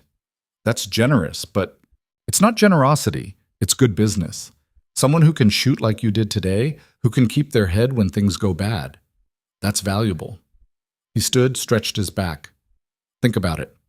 Offers open as long as you need." Dutch headed back to his men, leaving Lena and Caleb alone on the porch. The sun was almost down now, the first stars beginning to appear in the darkening sky. "He's right, you know," Caleb said quietly. "You've got options now, real ones." "What about you? What are your options?" Caleb shrugged his good shoulder. "Same as always. Head back to my valley, fix up the cabin, live quiet." "Sounds lonely." "It is. But lonely's familiar. Familiar's safe." Lena turned to look at him, this man who'd caught her when she fell, who'd stood against an army for a woman he barely knew, who'd bled for the simple principle that people shouldn't be property. "What if you didn't have to be lonely?" she asked. Caleb met her eyes, and something passed between them, a question and an answer, and a promise, all wrapped together. "What are you saying?" he asked. "I'm saying maybe I don't want to go to Ordell or work for Dutch, or run off somewhere new. Maybe what I want is right here." Lena took a breath, gathering courage. "Maybe I want to help you fix that cabin, plant a garden, build something that's ours instead of someone else's. Lena, you don't owe me anything. You don't have to eat. This isn't about owing. This is about choosing." She reached out, took his hand. "For the first time in my life, I get to choose. And I choose this. I choose you. If you'll have me." Caleb was quiet for a long moment, his rough hand warm in hers. When he spoke, his voice was rough with emotion. I'd like that. I'd like that a lot. They sat there as full darkness fell, two damaged people who'd found each other in the worst circumstances, and somehow made something good from it. The ranch was ruined, Marcus was defeated but not destroyed, and the future was uncertain at best. But in that moment, none of it mattered. They were alive, they were free, and they were together. That was enough. The weeks that followed were hard work. Caleb's cabin needed repairs after being abandoned during the siege. They patched bullet holes, replaced broken shutters, reinforced weak points. Lena learned carpentry and basic smithing, her hands growing calloused and strong. Dutch visited regularly, bringing supplies and news. The investigation into Marcus Trent was proceeding slowly but steadily. More women had come forward, each one adding weight to the accusations. Marcus himself had retreated to his ranch and rarely ventured to town anymore. Word is he's selling off assets, Dutch reported one afternoon while helping Caleb repair the roof. Liquidating property, settling debts, some say he's planning to leave the territory entirely. Good riddance, Lena said from the ground, where she was mixing mortar. Maybe, but men like that, they don't just disappear. They go somewhere else and start over. New town, new name, same old habits. Dutch hammered a nail with unnecessary force. Still, that's not your problem anymore. Let some other town deal with Marcus Trent. As autumn crept toward winter, Lena felt something shift inside her. The nightmares came less frequently. Her shoulder healed completely, leaving only a puckered scar she wore like a badge. The constant vigilance that had defined her life at the Triple T began to ease, replaced by something that felt almost like peace. She and Caleb fell into routines, morning chores, afternoon projects, evenings spent by the fire talking about everything and nothing. They were both damaged in ways that would probably never fully heal, but they were learning to be damaged together, which somehow made it bearable. One evening, as they sat on the porch watching the sunset, Caleb said, "I've been thinking." "Dangerous habit," he smiled. "This valley, this cabin, it's a good place, but it's also isolated. Maybe too isolated. You thinking of moving? I'm thinking we could expand, clear some land, build a proper house. Maybe raise cattle, grow crops, make this into something real instead of just a hiding place." Lena considered that. A ranch. A small one, nothing fancy, but yeah, something we build together, something that's ours. "I like that idea." She paused. "But we'd need help. Can't run a ranch with just two people." "I know. Been thinking about that too." Caleb leaned back against the porch post. "Dutch mentioned there are people, folks who've been pushed out by men like Trent, who need work and a fresh start. We could offer that. Build something different from what Trent had. A place where people are partners, not property." It was an ambitious dream, maybe even foolish, but Lena found herself warming to it. A chance to create something good from all the bad they'd been through. A chance to give others the opportunity they'd fought so hard to claim. "All right," she said. "Let's do it." They spent the winter planning. Caleb drew up designs for a larger house, a proper barn, fencing for livestock. Lena went through their finances, calculating what they could afford and what they'd need to borrow. Dutch helped spread the word about job opportunities, and by early spring, they had 3 families ready to sign on. The work was backbreaking. They cleared land, dug foundations, raised walls. Caleb's arm had healed well, but the old wound still gave him trouble in cold weather. Lena's shoulder was the same. They were a pair of broken tools trying to build something whole, and some days it felt impossible. But slowly, impossibly, it came together. The main house went up first, 2 stories of solid timber with a wide porch and real glass windows. Then the barn, built from the ground up to be sturdy enough to last generations. Fencing went in, corrals were built. A bunkhouse for the hired hands took shape. By summer, they had the bones of a working ranch. The families they'd hired moved into the bunkhouse and immediately made it home. There was the Johnsons, a couple in their 40s with 3 children and a lifetime of farming experience. The Chengs, who'd immigrated from China and knew more about irrigation than anyone Lena had ever met. And Maria Delgado, a widow with 2 teenage sons who could break horses like they were born to it. They weren't just employees, they were partners in building something new. Caleb made sure everyone understood that from the start. Profits would be shared, decisions would be made collectively, and no one owned anyone else. "It's not about charity," he he explained at their first group meeting. It's about all of us having a stake in making this work. We succeed together or we fail together. No exceptions. The first year was rough. Cattle got sick, crops failed, equipment broke at the worst possible times. There were arguments about priorities and methods, tensions that came from desperate people trying to trust each other.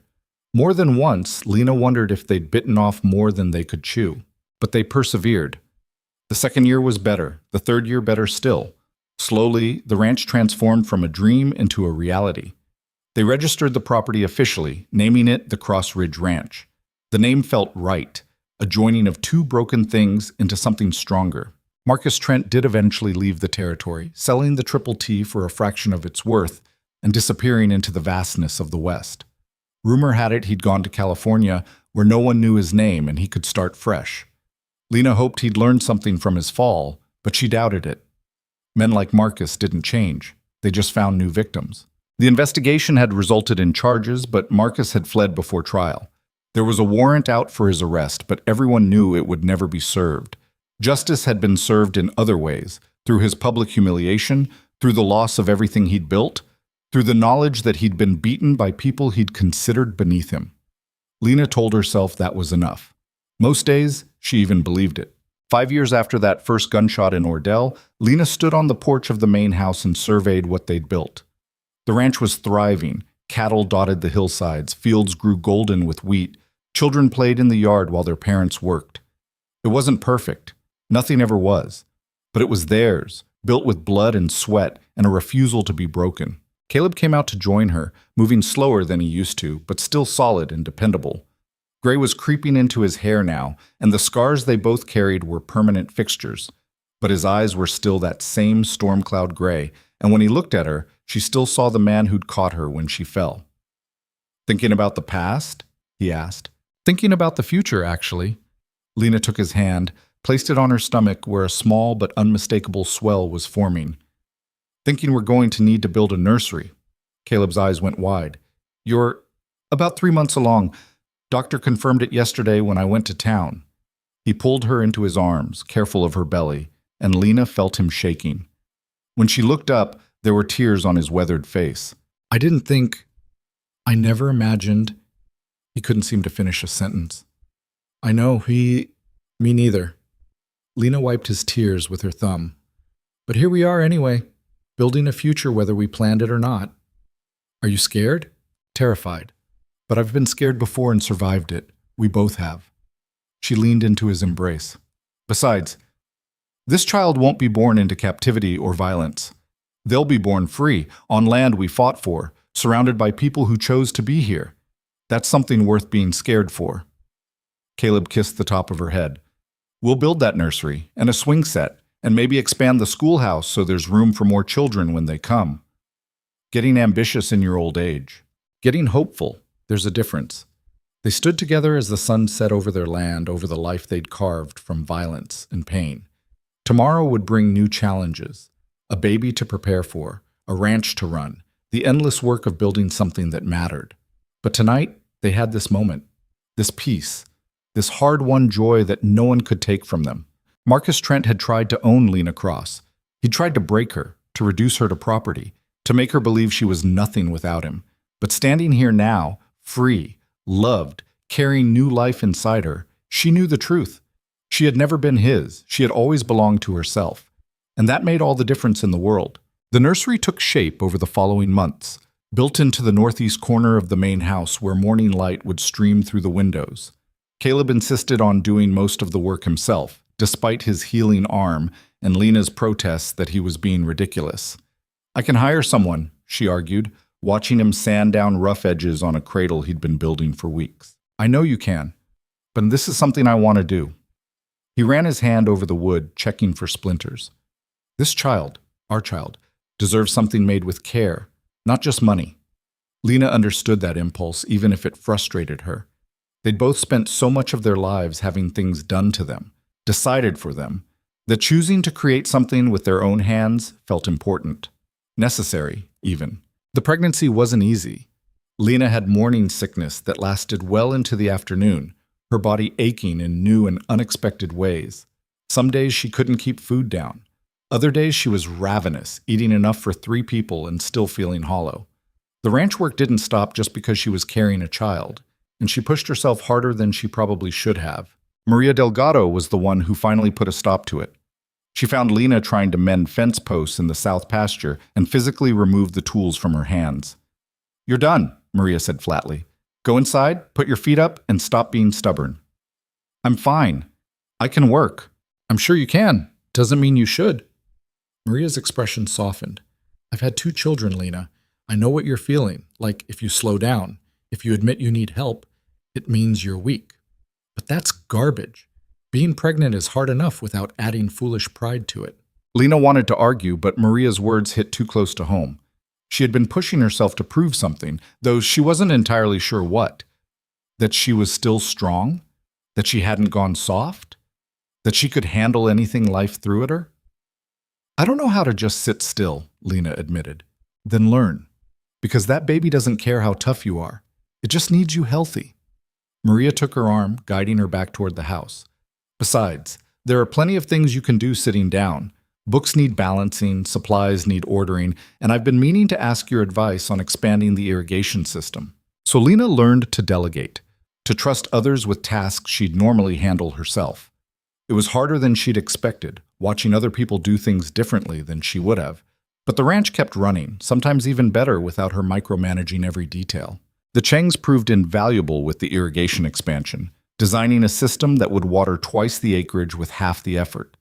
The Johnson children took over the chicken coop and vegetable garden, turning both into thriving operations that produced more than the ranch could consume.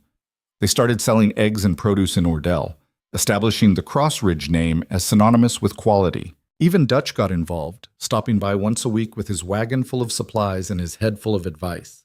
He appointed himself unofficial grandfather to the unborn child, bringing tiny clothes and hand-carved toys that he'd clearly spent hours making. "You know, I never had children of my own," he admitted one afternoon while teaching Lena how to knit booties. "Always meant to, but life kept getting in the way. Then my wife died, and I figured my chance had passed." "You've got a whole community that sees you as family," Lena said, fumbling with the needles. "That counts for something." "It does. But watching you and Ridge build this life, watching you prepare for this baby, it makes me think maybe I can still be part of something like that, even if it's not my blood." Lena set down her knitting and took Dutch's weathered hand. "You're already part of it. You saved my life, Dutch, twice. Once at the trading post and once at that ranch. This baby wouldn't exist without you." Dutch's eyes got suspiciously bright. He cleared his throat roughly and went back to his own knitting, but Lena saw the small smile on his face. Winter came early that year, bringing snow that blanketed the valley in white silence. The ranch slowed its pace, but never stopped. Cattle needed feeding, paths needed clearing, fires needed tending. Lena grew larger and more uncomfortable, her body transforming in ways that felt both miraculous and alien. Caleb was attentive to the point of being overbearing. He insisted she stay inside when the temperature dropped below freezing, monitored what she ate, and generally treated her like she was made of glass. "I'm pregnant, not dying," Lena snapped one evening when he tried to stop her from climbing the stairs to their bedroom. "I know, Caleb ran a hand through his graying hair. "I don't want anything to happen to you, to either of you." The fear in his voice cut through Lena's irritation. She took his face in her hands, forcing him to look at her. "I'm scared too," she said. "Every day I wake up terrified something will go wrong. But we can't live in fear, Caleb. We've spent too much of our lives doing that already." "I know, you're right. I love you. Both of you. And the thought of losing that..." "You won't. We're tougher than we look." Lena kissed him gently. "Now let me climb these stairs before I fall asleep standing up." The baby came in early March, arriving during a late-season snowstorm that trapped the midwife in town and turned the birth into an all-hands situation. Maria took charge with the calm efficiency of someone who'd done this before, while Caleb paced the hallway wearing a path in the floorboards.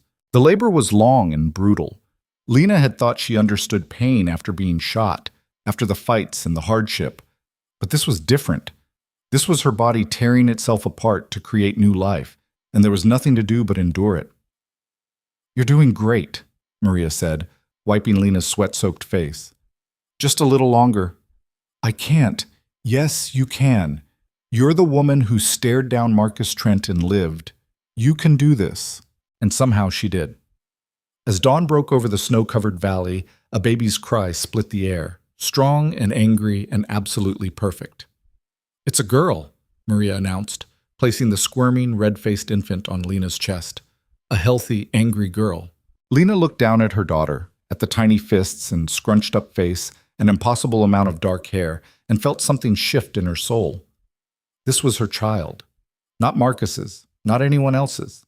Hers and Caleb's, created from love instead of ownership. Caleb was allowed in a few minutes later, and the sight of him seeing his daughter for the first time was something Lena would carry forever. He approached the bed like he was walking on sacred ground, his eyes wide with wonder and terror. "Can I?" he started. "Of course." Lena carefully transferred the baby to his arms, showing him how to support the head. Caleb stood there holding his daughter, tears streaming down his face, and Lena watched this hard man who'd killed to protect her turn into something soft and vulnerable. "She's so small," he whispered. "She won't stay that way long." "What should we name her?" They'd discussed names for months without deciding on anything, but looking at her now, Lena knew. "Hope," she said. "Her name is Hope." Caleb looked at her, understanding immediately why that name mattered. Hope for a better future. Hope that the cycle of violence could be broken. Hope that this child would grow up free in ways they'd had to fight for. "Hope Ridge," Caleb said, testing how it sounded. "Yeah, that's perfect." The first year of Hope's life was chaos. She was a demanding baby, crying for hours without obvious cause, sleeping in short bursts that left both parents exhausted and stumbling through their days. The ranch work continued despite their sleep deprivation, and there were days when Lena wondered if they'd made a terrible mistake. But there were also moments of pure joy. Hope's first smile, the way she laughed when Caleb made ridiculous faces, the absolute trust in her eyes when Lena held her. These moments made the hardship worthwhile. The ranch community rallied around the new family. Maria's sons built a play yard near the main house so Hope could be outside safely. Mrs. Johnson taught Lena how to make baby food from their garden vegetables. Mr. Chung carved a mobile of horses and cattle that hung over Hope's crib, turning slowly in the breeze from the window. Dutch visited more frequently, always with some new toy or piece of advice. He held Hope with the careful tenderness of someone who understood how fragile life could be, singing old frontier songs in his gravelly voice until she fell asleep. "She's got your stubbornness," he told Lena one afternoon while Hope screamed her displeasure at being put down for a nap. "And Caleb's sense of timing," Lena replied, rubbing her temples, "always makes her needs known at the worst possible moment. That's babies for you. They're training you for the teenage years." "Don't remind me." But Dutch was grinning, and despite her exhaustion, Lena found herself grinning back. This was her life now, chaotic and messy and absolutely nothing like what she'd imagined during those years at the Triple T. It was better. Harder, but better. Hope's second birthday brought news that Marcus Trent had died in California. A saloon fight, according to the report. Someone had called him out for cheating at cards, and Marcus had gone for his gun. He'd been slower than he used to be, and the other man had been faster. He'd died in the street, bleeding out in the dust while strangers stepped over him. Dutch brought the news himself, his expression carefully neutral as he handed Lena the newspaper clipping. "Thought you should know," he said. Lena read the article twice, waiting to feel something. Relief, maybe. Or satisfaction. Or closure. But all she felt was a distant kind of sadness for the waste of it all. "He never changed," she said quietly. "Men like that rarely do. They just find new places to be terrible." Dutch watched her face. "How do you feel about it?" "I don't know. Empty, I guess. He spent so much of my life being this monster in my head, and now he's just gone. Like he never really mattered at all. Maybe that's the best revenge, living well enough that his death doesn't even register as important." Lena thought about that while watching Hope play in the yard with the Johnson children. Her daughter was laughing, chasing a ball with the single-minded determination that characterized everything she did. She had no idea about Marcus Trent, about the Triple T, about any of the darkness that had shaped her mother's past. And that was exactly how it should be. "He doesn't get to matter anymore," Lena decided. "He's dead and we're alive, and that's the end of it." "Good." Dutch squeezed her shoulder. Now go play with your daughter before she figures out how to climb the fence." Hope was indeed eyeing the fence with intent. Lena scooped her up before she could attempt it, earning a shriek of protest that turned into giggles when Lena spun her around. "Mama, down," Hope demanded. "Not until you promise to stay away from that fence." "No promise. Down!" Lena laughed and set her daughter down, watching her immediately run back to the other children. Hope was fierce and willful and absolutely fearless, qualities that terrified Lena even as she recognized them in herself. Caleb joined her, slipping an arm around her waist. "You heard about Trent?" "Yeah, Dutch told me." "And?" "And nothing. He's dead. We're not. That's all that matters." Caleb nodded, seemingly satisfied with that answer. They stood together watching their daughter play, two survivors who'd built something beautiful from the wreckage of their pasts. The years continued to pass, each one bringing new challenges and small victories. The ranch expanded, adding more families who needed fresh starts. They built a proper schoolhouse and hired a teacher from back east. The community grew into something that resembled a small town, with its own identity and culture. Hope grew into a girl who asked too many questions and took too many risks. She learned to ride before she could write her full name, and by age 6 she was helping with the cattle like she'd been born to it. She had Lena's dark hair and stubborn chin, Caleb's gray eyes and quiet intensity. She also had a sense of justice that sometimes got her in trouble. When a new family joined the ranch and their daughter was teased by the other children for being different, Hope bloodied the nose of the worst offender. She got in trouble for fighting, but Caleb's lecture was half-hearted at best. "You can't just hit people because they're being mean," he told her, trying to sound stern. "Why not? You hit people when they were being mean to Mama." Lena had to leave the room to keep from laughing. Caleb found her later, shaking his head. "She's got a point," he admitted. "She does, but we can't exactly encourage her to solve every problem with her fists." "No, but we can teach her to stand up for people who can't stand up for themselves. That seems important." They tried to teach Hope about the past in age-appropriate ways, about how Mama and Papa had met, about why the ranch was important, about choosing to build something good instead of just running from something bad. Hope listened with the intensity she brought to everything, filing away information for later use. When Hope was 8, a man came to the ranch looking for work. He was younger than most of their hired hands, maybe 25, with nervous eyes and hands that shook when he thought no one was watching. Caleb interviewed him while Lena stood nearby, and something about the man's story didn't quite add up. After he left to think about the offer, Lena voiced her concerns. "He's running from something," she said. "Most people who come here are." "I know, but..." Lena couldn't articulate what bothered her, just a feeling. "Maybe we should look into him more before we offer him a place." Caleb considered that. "I'll write to some contacts, see what I can find out. But Lena, we can't turn away everyone who makes us nervous. Sometimes people just need a chance.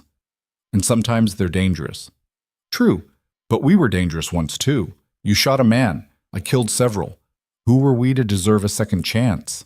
The question hung between them. Lena thought about the girl she'd been, desperate, angry, capable of violence when pushed. If someone had judged her only by her worst moments, she'd never have made it here. "All right," she said, "but we watch him closely. First sign of trouble. First sign of trouble, he's gone. I promise." The young man, his name was Thomas, proved to be a hard worker but deeply troubled. He had nightmares that woke the bunkhouse, and he flinched at loud noises. Over time, pieces of his story emerged. He'd been a soldier in a border conflict, seen things no person should see, done things he couldn't undo. He was looking for peace, for a way to live with what he'd become. Caleb took him under his wing in a way that surprised Lena. He worked alongside Thomas, teaching him ranch skills, but also just listening when the younger man needed to talk. Slowly, Thomas began to settle. The nightmares came less frequently. The shaking stopped. "Why him?" Lena asked Caleb one night. "You never got that involved with the other hands." "Because I see myself in him. That could have been me if someone hadn't given me a chance to be more than my worst mistakes." Caleb turned to look at her. "You gave me that chance, whether you meant to or not. Seemed right to pass it along." Lena understood then. The ranch wasn't just about building a life for themselves. It was about creating a place where broken people could heal, where the past didn't have to define the future. It was the opposite of everything Marcus Trent had built. A community instead of a kingdom, partnership instead of ownership. Hope turned 10 and started asking harder questions. Why did Mama have a scar on her back? Why did some people in town look at them strangely? Why did Papa sometimes wake up shouting in the night? Lena and Caleb decided she was old enough for truth, or at least a version of it. They sat her down one evening and told her the story, edited for a child's ears but honest in its essentials. They told her about the Triple T, about Marcus Trent, about the fight for freedom. Hope listened with wide eyes, processing information that seemed too big for her small frame. When they finished, she was quiet for a long time. "The bad man is dead now?" she finally asked. "Yes," Lena confirmed. "Good." Hope paused. "But you were scared, even though you fought back?" "Terrified. But being brave doesn't mean not being scared. It means doing what's right even when you're scared." Hope nodded, filing that away. "If someone tried to take me, would you fight for me like Papa fought for you?" "With everything I have," Lena promised. "But it won't come to that. You're safe here. Because you made it safe. Because we all made it safe together, me and Papa and Dutch and everyone on this ranch. Safety isn't something one person can create alone." That seemed to satisfy Hope. She went back to playing, but Lena noticed she paid more attention to the world around her after that conversation. Started noticing when people were kind or cruel, when power was used or abused. She was learning to see the structures that shaped people's lives, and Lena hoped that awareness would serve her well. The ranch continued to grow. By the time Hope was 12, they had 30 families living on the property, each one contributing to the community in their own way. They'd built a church for those who wanted it, though Lena and Caleb rarely attended. Their faith had been tested too many times to sit comfortably in pews. They'd also built a library filled with books donated from back east. Hope spent hours there, devouring everything she could find. She had a hunger for knowledge that reminded Lena of herself at that age, before Marcus had tried to starve it out of her. "She's going to leave someday," Caleb said one evening, watching Hope through the window as she read by lamplight in the library. "I know. You okay with that?" Lena thought about it. The idea of Hope leaving terrified her. The world was still dangerous, still full of people like Marcus Trent, but keeping her here out of fear would just be another kind of cage. "I'll have to be," she said. "We can't protect her from everything. Best we can do is teach her how to protect herself." "She's already good at that. Too good sometimes," Lena laughed. "She gets that from you. She gets that from both of us. We're equally stubborn." "True enough." They stood together in comfortable silence, two people who'd learned to read each other's moods without words. The ranch spread out before them, fields and cattle and buildings, but more importantly, people. A whole community they'd built from nothing but determination and hope. Hope turned 15 and announced she wanted to go to school in Denver. A real school, she specified, one that would prepare her for college. Lena's first instinct was to say no, to keep her daughter close where she could be protected, but Caleb squeezed her hand in warning. "Tell us more about this school," he said. Hope laid out her research. She'd been planning this for months, writing letters and gathering information. The school had a good reputation, taught practical skills alongside academic subjects, and would prepare her for university if she chose to go. "I want to learn things," Hope said, her voice passionate. "I want to understand how the world works, how to make it better. I can't do that just staying here." Lena heard echoes of her younger self in those words, the hunger for something more, the refusal to accept limitations. It hurt to hear it even as she felt proud. "It's expensive," she pointed out, grasping for practical objections since emotional ones wouldn't work. "I know. I've been saving money from selling my carvings in town, and I thought maybe the ranch could sponsor me. I'd come back and use what I learned to help improve operations." She'd thought of everything. Lena looked at Caleb, who was trying very hard not to smile. "Let us think about it," Caleb said. "This is a big decision." Hope nodded and left them alone. As soon as she was gone, Lena slumped into a chair. "She's leaving." "Not yet, and not forever, just going to school." What if something happens to her? What if she meets someone like Marcus? What if she lives her life and makes her own choices and becomes her own person? Caleb knelt beside Lena's chair. "We can't keep her in a bubble. That wouldn't be protecting her. It'd be imprisoning her, and we both know what that feels like." He was right. Lena knew he was right, but knowing didn't make it easier. "When did she grow up?" Lena asked quietly. While we weren't looking, same as everyone's kids. Caleb took her hands.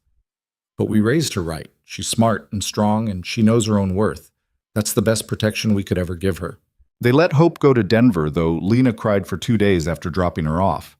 The ranch felt emptier without Hope's energy filling it, without her constant questions and fierce opinions. But life continued. The cattle needed tending, the crops needed harvesting, the community needed leadership. Hope wrote letters every week, filled with excitement about her classes and new friends. She was thriving in ways the ranch could never have allowed, growing into a woman who understood both hard work and academic pursuit. When she came home for summers, she brought new ideas for the ranch, better breeding techniques, modern irrigation methods, crop rotation strategies that could increase their yields. "You've been busy," Caleb said, reviewing her notes. "I told you I'd use what I learned to help." Hope's smile was bright. "The ranch gave me so much. I want to give back." She graduated at 17, top of her class, with multiple university offers. She chose a school in California that specialized in agricultural science, determined to bring modern farming techniques back to the ranch. Lena and Caleb made the long journey to attend her graduation. Sitting in the audience watching their daughter accept her diploma, Lena felt something settle in her chest. This was what they'd fought for. This moment, the freedom for their daughter to choose her own path, to reach for dreams without anyone trying to clip her wings. Marcus Trent had wanted to own people. They'd built a community that helped people own themselves. Hope came back to the ranch after university, but not as a child returning home. She came back as a partner, ready to implement everything she'd learned. The ranch transformed under her guidance. More efficient, more productive, more sustainable. She also brought new ideas about worker treatment and profit sharing that pushed even Caleb's progressive instincts. "You want to give the hands equal ownership?" he asked, reviewing her proposal. "Not equal, proportional to their contribution. But yes, actual ownership stakes instead of just profit sharing. People work harder when they're building something that's truly theirs. Your mother and I started this ranch. Giving away ownership isn't giving it away. It's sharing what was never just yours to begin with." Hope's expression was gentle but firm. "Every family here helped build this place. Their sweat and blood is in every fence post and building. Shouldn't that count for something more than a paycheck?" Caleb looked at Lena, who'd been quiet during this exchange. "She's right," Lena said. "We built this place to be different from what Marcus had. Maybe it's time to fully commit to that." It took a year to work out the details, but eventually they restructured the ranch as a cooperative. Every family that had been there more than 2 years received ownership shares based on their tenure and contribution. Major decisions were voted on collectively. Profits were distributed fairly instead of hoarded at the top. Some of the old-timers grumbled about change, but most embraced it. The ranch became theirs in a way it never had been before, and productivity increased as a result. People took better care of what they owned.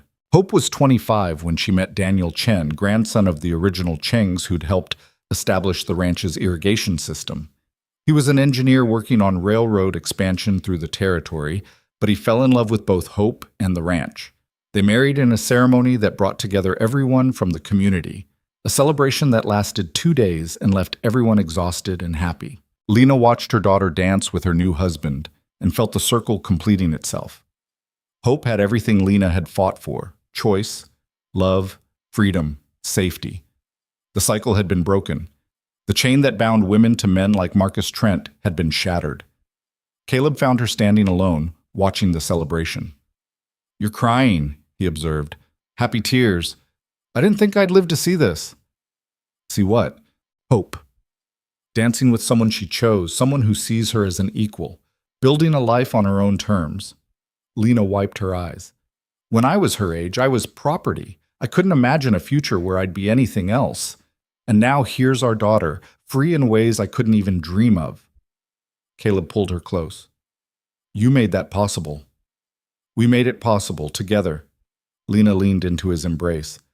"Thank you for catching me when I fell. Thank you for giving me something worth standing for." They stood together as the party continued around them, two people who'd found each other in the worst circumstances and built something beautiful from it. They were older now. Lena was 45, Caleb pushing 55. Gray hair and old scars, bodies that ached in the morning and moved slower than they used to. But they were alive. They were free. and they'd built a legacy that would outlast them both. 10 years later, Lena stood in that same spot watching Hope and Daniel's daughter, her granddaughter Grace, play in the yard. Grace was 5 years old, fearless and bright, already showing signs of the stubborn independence that ran in the family. Caleb had passed the previous winter, his heart finally giving out after years of hard use.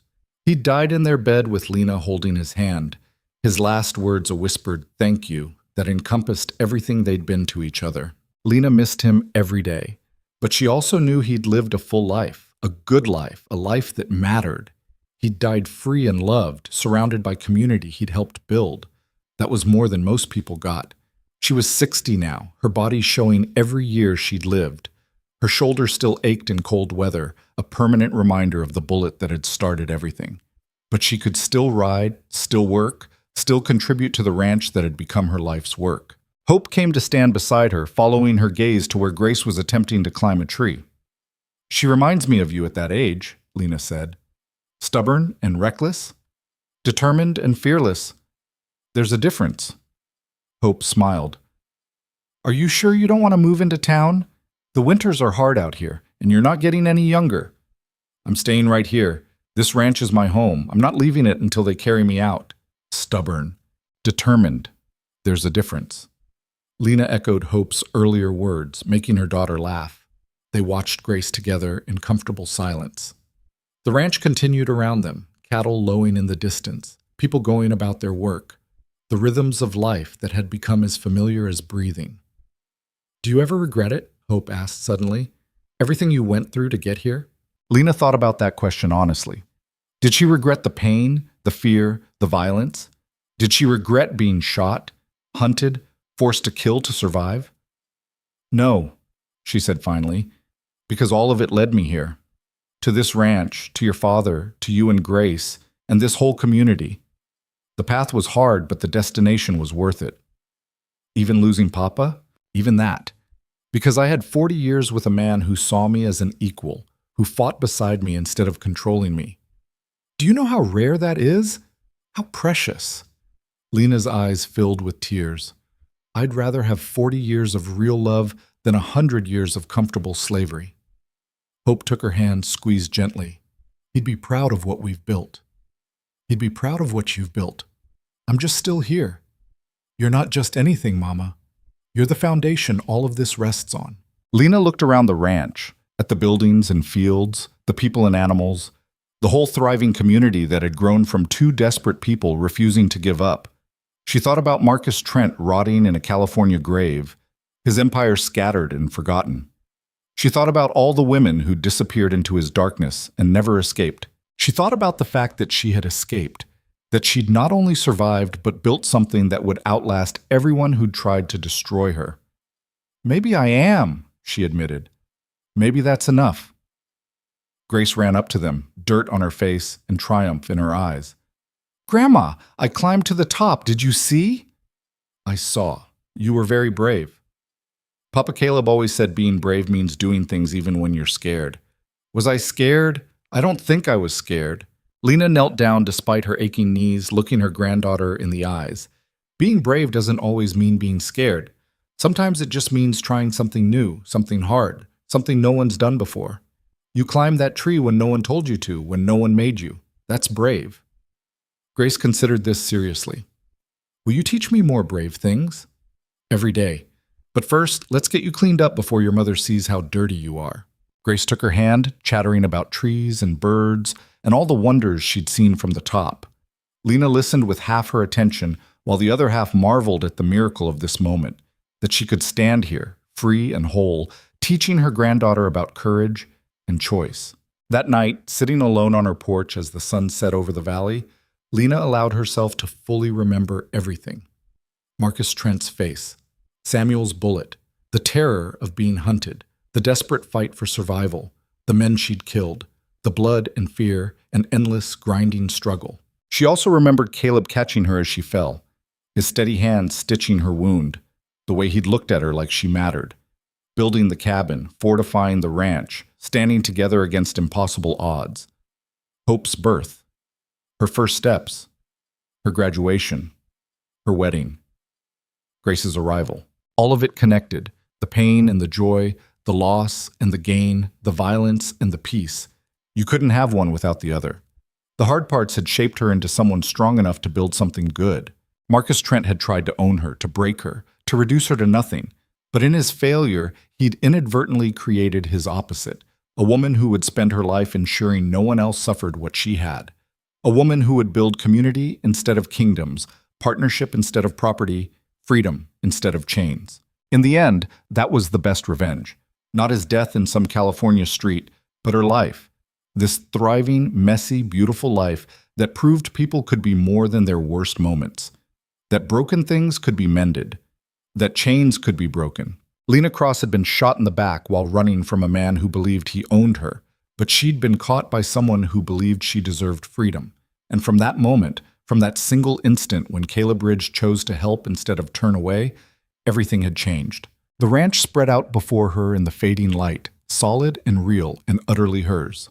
Not because she owned it in the way Marcus had owned the Triple T, but because she'd built it with her own hands, her own sweat, her own stubborn refusal to be anything less than free. Tomorrow would bring new challenges. There were always new challenges. But tonight, Lena Cross sat on her porch in the valley she'd fought for, surrounded by the community she'd helped build, thinking about the granddaughter who would never know what it meant to be property. And she knew, with absolute certainty, that every bullet, every scar, every moment of terror had been worth it. Because she was free. And that made all the difference.